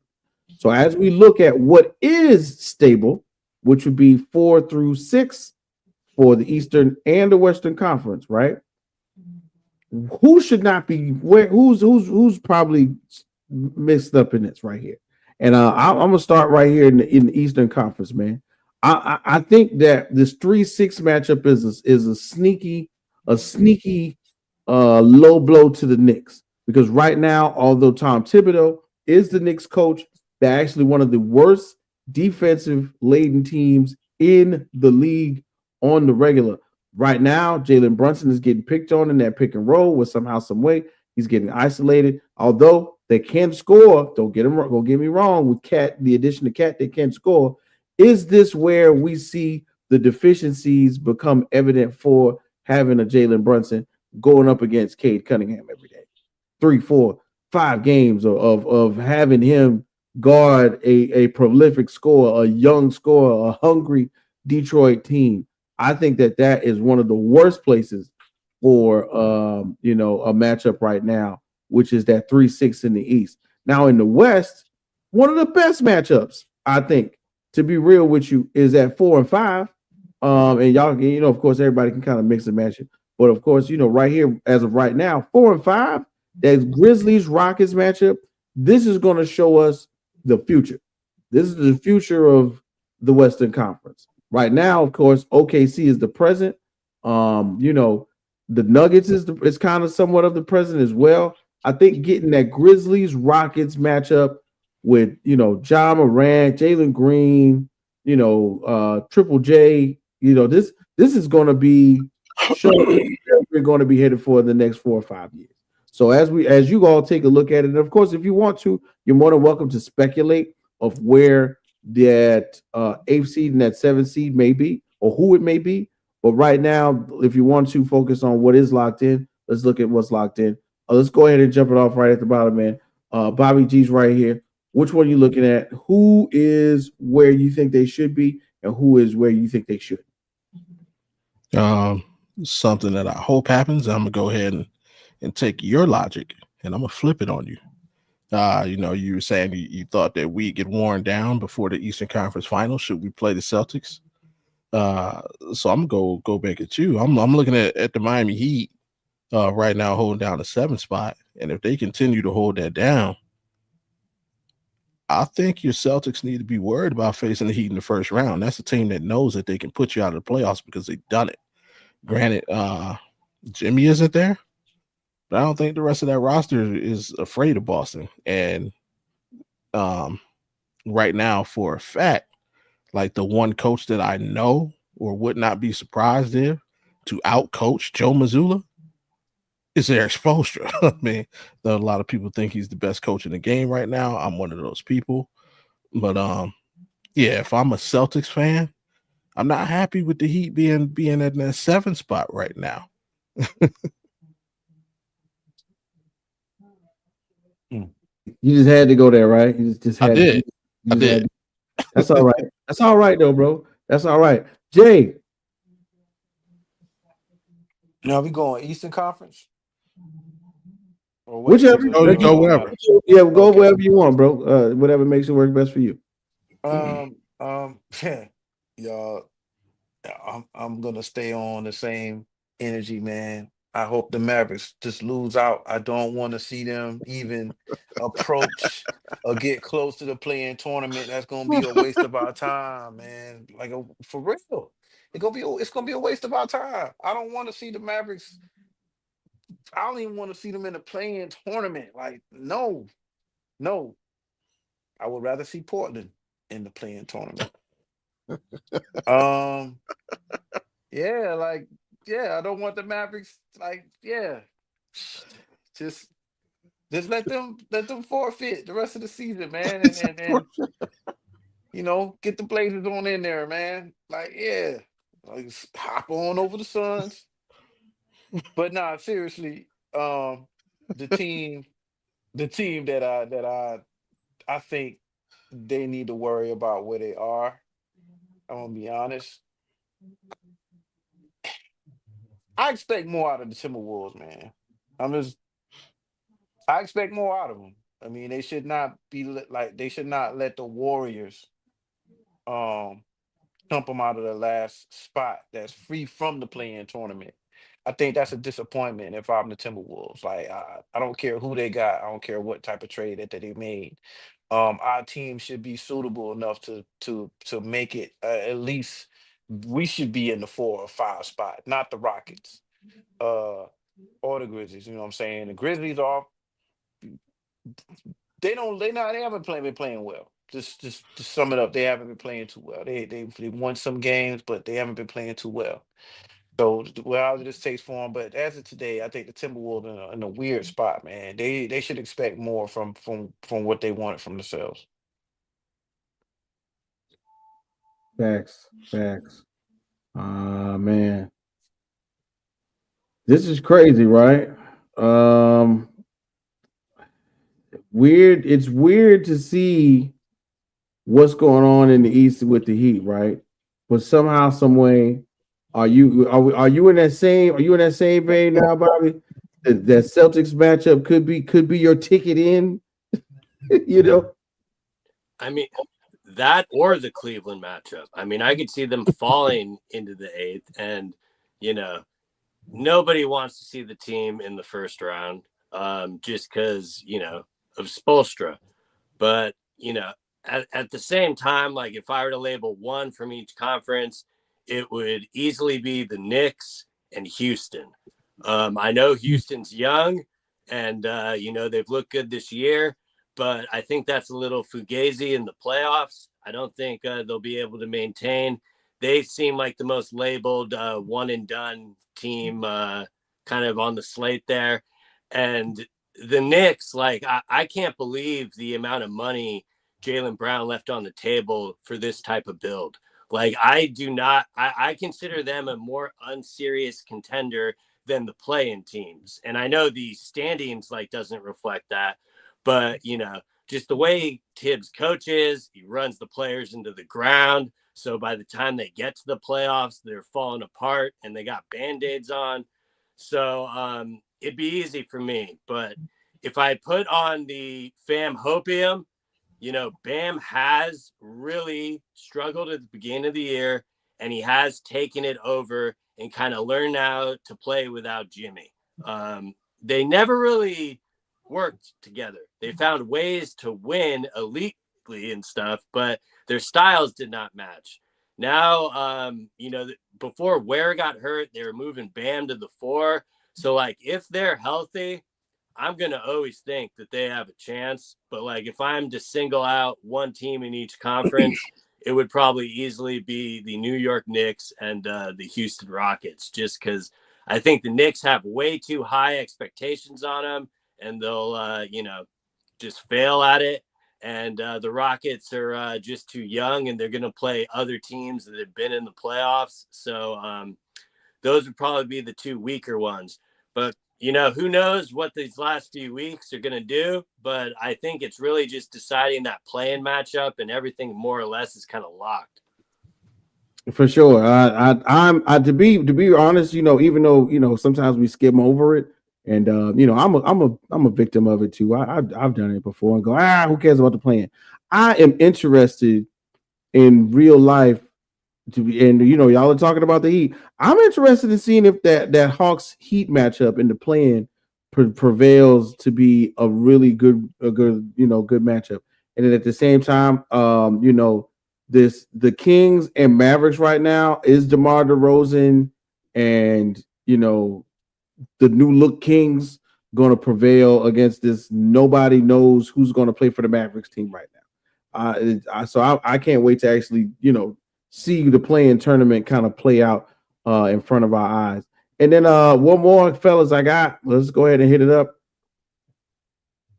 Oh, yep. Yeah, there we go. All right. So what are they known for? Bobby had this one. I think this was a good idea when we talked about it. When we think of some of our favorite teams, like what are they known for? You know what I mean?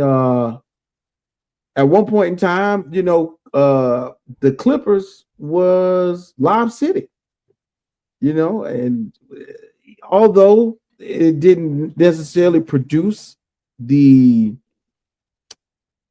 results that they wanted, they at least they could have went far. Had Chris Paul not magically done the Chris Paul thing and hurt himself 2 years in a row in the semis, hey, it could have been way better for the Clippers.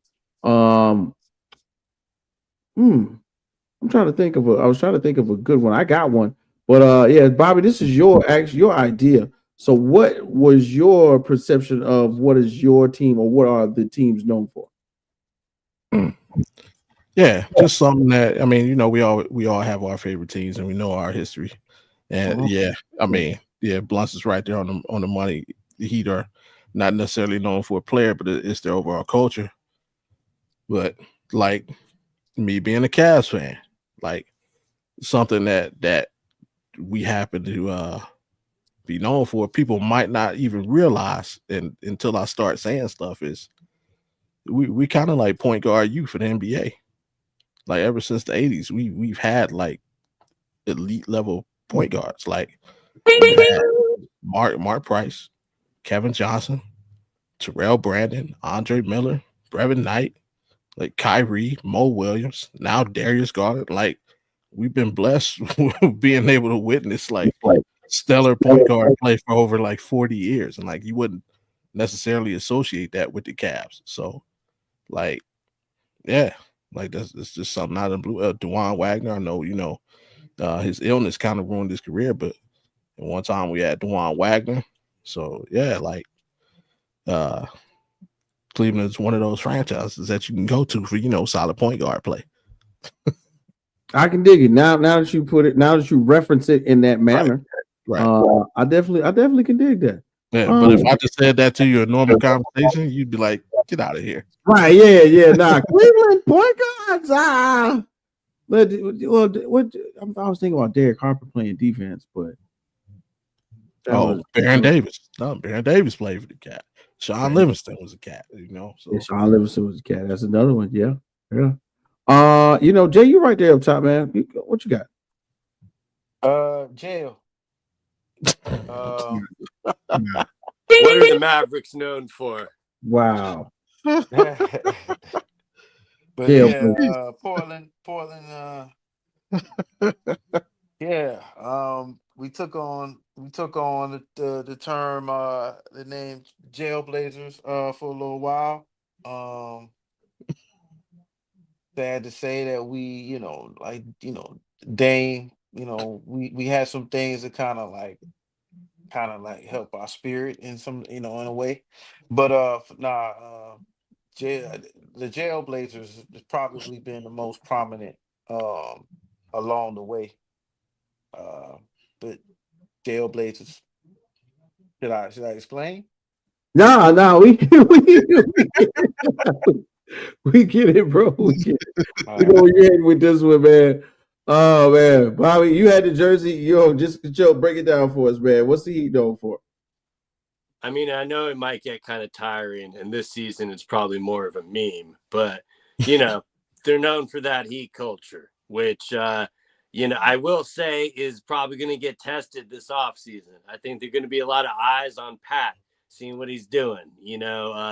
Since the Jimmy build and the height of the success, a lot of people have been saying, hey, Pat's in the sleeping mode. He swung and struck out on Donovan Mitchell. Thought he could, do a little Fugazi offer. He thought he could play grab ass with Joe Cronin and offer him Nathan to get Dame. That didn't work out. So, it's the players that are still there. They work hard. They know they're going to be playing in the mud, and they all accept it. And, most of the times the team's locked in step, and that's how they're able to win and be competitive. But when your star player ain't feeling that culture, it kind of becomes a lot more ironic and stuff. And then all of a sudden he's gone. But then this is the greatest thing about it. You're seeing what Bam Adebayo is as a leader. And he's just leaning into that old Heat culture of what Udonis Haslem taught him. A guy that spent the later parts of his years just solely on the bench, but he mattered for that team and the mindset. And I know it might get tiring to hear about, but you know, a team that stands for something is going to go a lot farther than a team that stands for absolutely nothing. I got you, bro. That man, when you write, you write. And on that note, I don't really got to talk too deep about my team, man. It's the Celtics, bro. We're right now we're known for championships. I mean, yeah, it's tough. It's hard being the king. At one point in time, I distinctly remember always thinking about championships and having to play the Lakers. Like that's it. Always having to worry about what Kobe and Shaq were doing. Always going, well, is Kobe healthy this season? Always going, well, who's going to be their centers? Paul Gasol, Andrew. I think now the emphasis of the league, especially in this youth movement, is going well. What last year was, well, is Jason Tatum and Jaylen Brown? Do they really like each other? Are they really friends? Can they get along? They don't get it. The year before that, or 2 years before that, it was, well, Jaylen Brown and Jason Tatum are too young. We got to bring in a veteran. Here goes Kyrie Irving. Before that, it was just Jaylen Brown by himself. And when Jaylen Brown can't do it all, we got to bring in a veteran. And they brought us Kemba Walker. And now it's kind of like, let them young men play. You know what I'm saying? Let them young men play. Let them have that. So I think we're known for breeding championship caliber players. You know what I'm saying? I think of that the years way back that, of course, I was either not born or a baby, but of course we all had to research it. Larry Bird saved the league. You know what I'm saying? Larry Bird along with Magic Johnson saved the league at one time. They were born into the Celtics and Lakers rivalry. Jason Tatum born into the Celtics and Lakers rivalry. Jaylen Brown born into it. Paul Pierce drafted, born into it. You know what I'm saying? And the list goes on and on. So I think the championships and rivalry, which we get to see this weekend because Lakers Celtics on ABC Saturday is the big deal. So let's be prepared for that. And I can't wait. I definitely can't wait. So now, last but not least, fellas, our buzzer beater going out the door. Name a fictional basketball star and a team that could use them heading into the final leg of the season. Now, we've had a similar conversation, I think, last year sometime. We were just naming fictional basketball players, but we've got a few that stand out right now.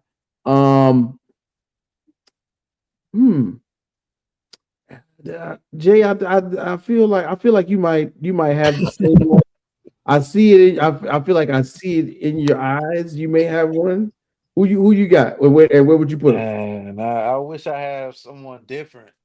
I always have Tommy Shepard, man. And in this case, you know what I'm saying? Dallas, man, they out here getting their ass beat and carried off the court like they carried everybody else off the court, man, in that round ball classic in that summer of 1995, 4, 5. Anyway, but nah, man, I would want Tommy Shepard, man, to join the Mavericks, man, and just punk out everybody on the court, man, and help out the Mavs and go against what the owner wants. You know what I'm saying? And actually win and actually show up for the team and actually show up through the playoffs and actually had the owner like pissed because they want the team to move. That's why I want Tommy Shepard on the Mavericks. You know what I'm saying? And Birdie is the owner. Wow. Done. The Mavs. They need everybody. They need somebody to take up for them, man. They need no, you know what they need? They need Wood Harris to pull the strap on Nico. That's what you need. Taking a fall again. Handle your business. Yo, we need Wood Harris to crash out right now. in the name of the Mavericks. Nico about to take the fall again for something One he more didn't even time. do. See, that's what I'm talking about, man. Yo, Bobby G, who you got, man? Fictional basketball character. You know what, man? I give this team so much grief. I'm gonna go ahead and give them a lifeline, and it really would be something to see right now. Yes, I'm talking about the Phoenix Suns. You know what? We're gonna send them Butch McRae. Y'all don't know who Butch McRae is. Butch McRae is the point guard from Blue Chips. AKA Penny It could Hardaway. yeah. have another name. Butch was Yeah, not for him, bro. No, Yeah, I they love could have it, given man. anything, right? I But love Butch McRae. That's solid. The point guard named Butch. Ain't nobody messing with that dude, man. He don't Post like game, no Butch. get out. You do the mouse in the house. Too small. Yeah, we're gonna send the 6'7" phenom to Phoenix to finally give them a point guard, and he shall lead Kevin Durant and Devin Booker to the promised land. Oh man. Just don't tell them about the motion offense. Don't tell him about the motion offense, because then he'll be wanting to go home to his mom. Right. Any other offense, we got you. Yeah, we don't play like that. Right. Bobby Butts, man, fictional basketball character for you. Give me the man that already won Miami a championship. This is an easy answer. Jesus Shuttleworth. Okay. Yeah. That was so closely related to real life. And the funny part is I just watched something on IG where Spike Lee really broke it down and said in the basketball scene where Denzel plays Ray Allen, the game is actually supposed to be won by Ray Allen 11-0, and Jesus is supposed to pretty much just let him go and that's it. He was like, nah, Denzel put up them 4 points without script. He was like, we gotta score some points. He was like, yeah, Daddy had to score some points. And that's why that scene looks so genuine, because when Denzel does the one, he's like, yeah, I think I'm gonna run another one. That he is really pissing Ray Allen off. Ray Allen is really upset because he's thinking in his mind, that is not the line. You were not supposed to score. Take another layup. But big shouts out to Spike Lee for being an awesome director and not stopping it.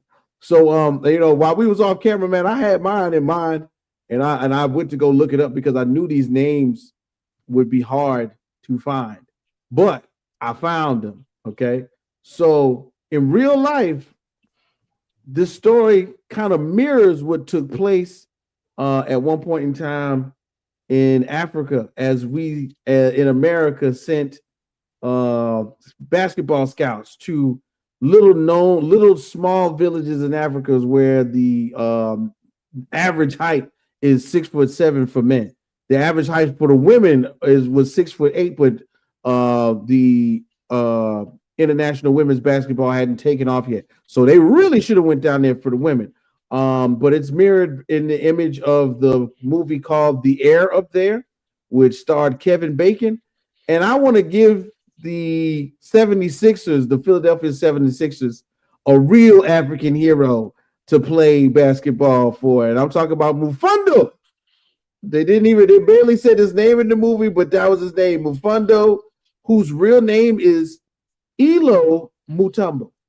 Yes. And at the end of the movie, Mufando followed Jimmy Dolan, I think, back to like Georgetown or something like that, if I'm not mistaken. Because Jimmy Dolan shake and bake was he was trying to swindle his way into a coaching position, but it actually worked out better the way it happened. So I would definitely go look it up too. It's actually a really good movie. It's around that time when Cool Runnings was happening, and then The Air Up There was the basketball equivalent, and nobody knew. So big shouts out to Elo Mutombo, who was Mufando in the movie. Big shouts out to Charles Mena, who was Sela in the movie and actually switched sides and actually played with Mutombo in the movie. He switched from being an antagonist to a protagonist in the middle of the movie. Anyway, y'all, man, it looks like we had a great show. Looks like we broke that second hour mark at 2:19. So we actually did our jobs. man, I'm excited to say that it's more basketball on the way, and we are getting closer to the playoffs. Real quick, man. Bobby Blunts, man, sign off. What you want to go? Any shout outs you got for the people? Just check out Head Kicks and Haymakers on Wednesday. Go over everything that happens in MMA, and let's cross our fingers that Alex Pereira can, retain his title. Because if not, John Jones is probably going to retire. Yeah. I feel that. I feel that as well. Bobby G. Yep.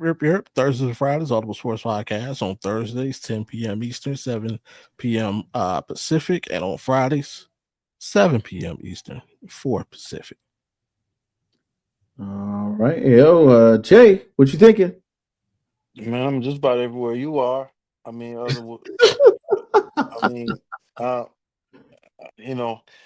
around, man. I'm always gonna be around doing my sports thing. Got a great show on Tuesday coming. Don't forget, anybody who would like to participate, we're doing a tournament challenge for women's and men's bracket. You can actually register now. It's actually Rec Rooms men's and Rec Rooms women's basketball tournament challenge. I believe that is the name of it. But we're gonna announce it again on Tuesday. Pretty much show how you can get on and everything. But yeah, Tuesdays, doing this on Fridays. Don't forget to tune in to Lock It In tomorrow, midday Eastern, I believe. Shout out to Tanner, shout out to Allen, shout out to everybody involved with the show today. Appreciate both Bobby G and Bobby Blunts for coming by today. But yeah, I'm everywhere. I'm where they don't go. That's me. That's me. But yeah, I'm everywhere you are with. So wherever you about to tell them you're gonna be on, I'm gonna be there. He going to the Mavericks games on Sunday. Yo, you can be there. Maverick tickets is probably hot right now. To be honest, like this would be a great time to catch a Mavericks game. They're probably cheap. Tickets is lower than low. Anyway, y'all. They should send Jason tickets. I mean, for real, they should. What's up, man? Do they play Portland at any time before the season is over with? They can send me. They can definitely send me some tickets, and I will think about being a whatever their club is called. Yeah, it's probably gonna be called the Moving Club after this season. But yeah, whatever their little ticket club is called, go ahead and put me down. That's what you tell them, so that you get all the free shit, and they can show you like all the hot stuff around the arena. And then you tell them like, nah, I'm not gonna get it, like the next morning. But that's how it works. Shout out to Jay giving us the jewels right now on how to scam the team. You know what I'm saying? But yeah, of course, like we said, man, Tuesdays we back in the building for the Rec Room. Wednesdays you can catch me and Nick Bacchus and my guy Bobby Blunts. We're going over UFC 313 to tell you who won one of the biggest matchups of the year. Then we're back again on Friday within the hoop. I'm excited again because, like I said, we're getting closer and closer to the playoffs. But you know what, though? I wish you had more time. Somehow, some way, man, I found that button. I guess we got to keep it rocking. So once again, for Bobby G, for Bobby B, and for Jay on the MIC, we up out of here, man. This has been In the Hoop with your boy K Witt from the Rec Room, man. We having a great show. Like, share, subscribe, tell a friend, and meet us again next Friday. Peace. I love it. You guys are so great.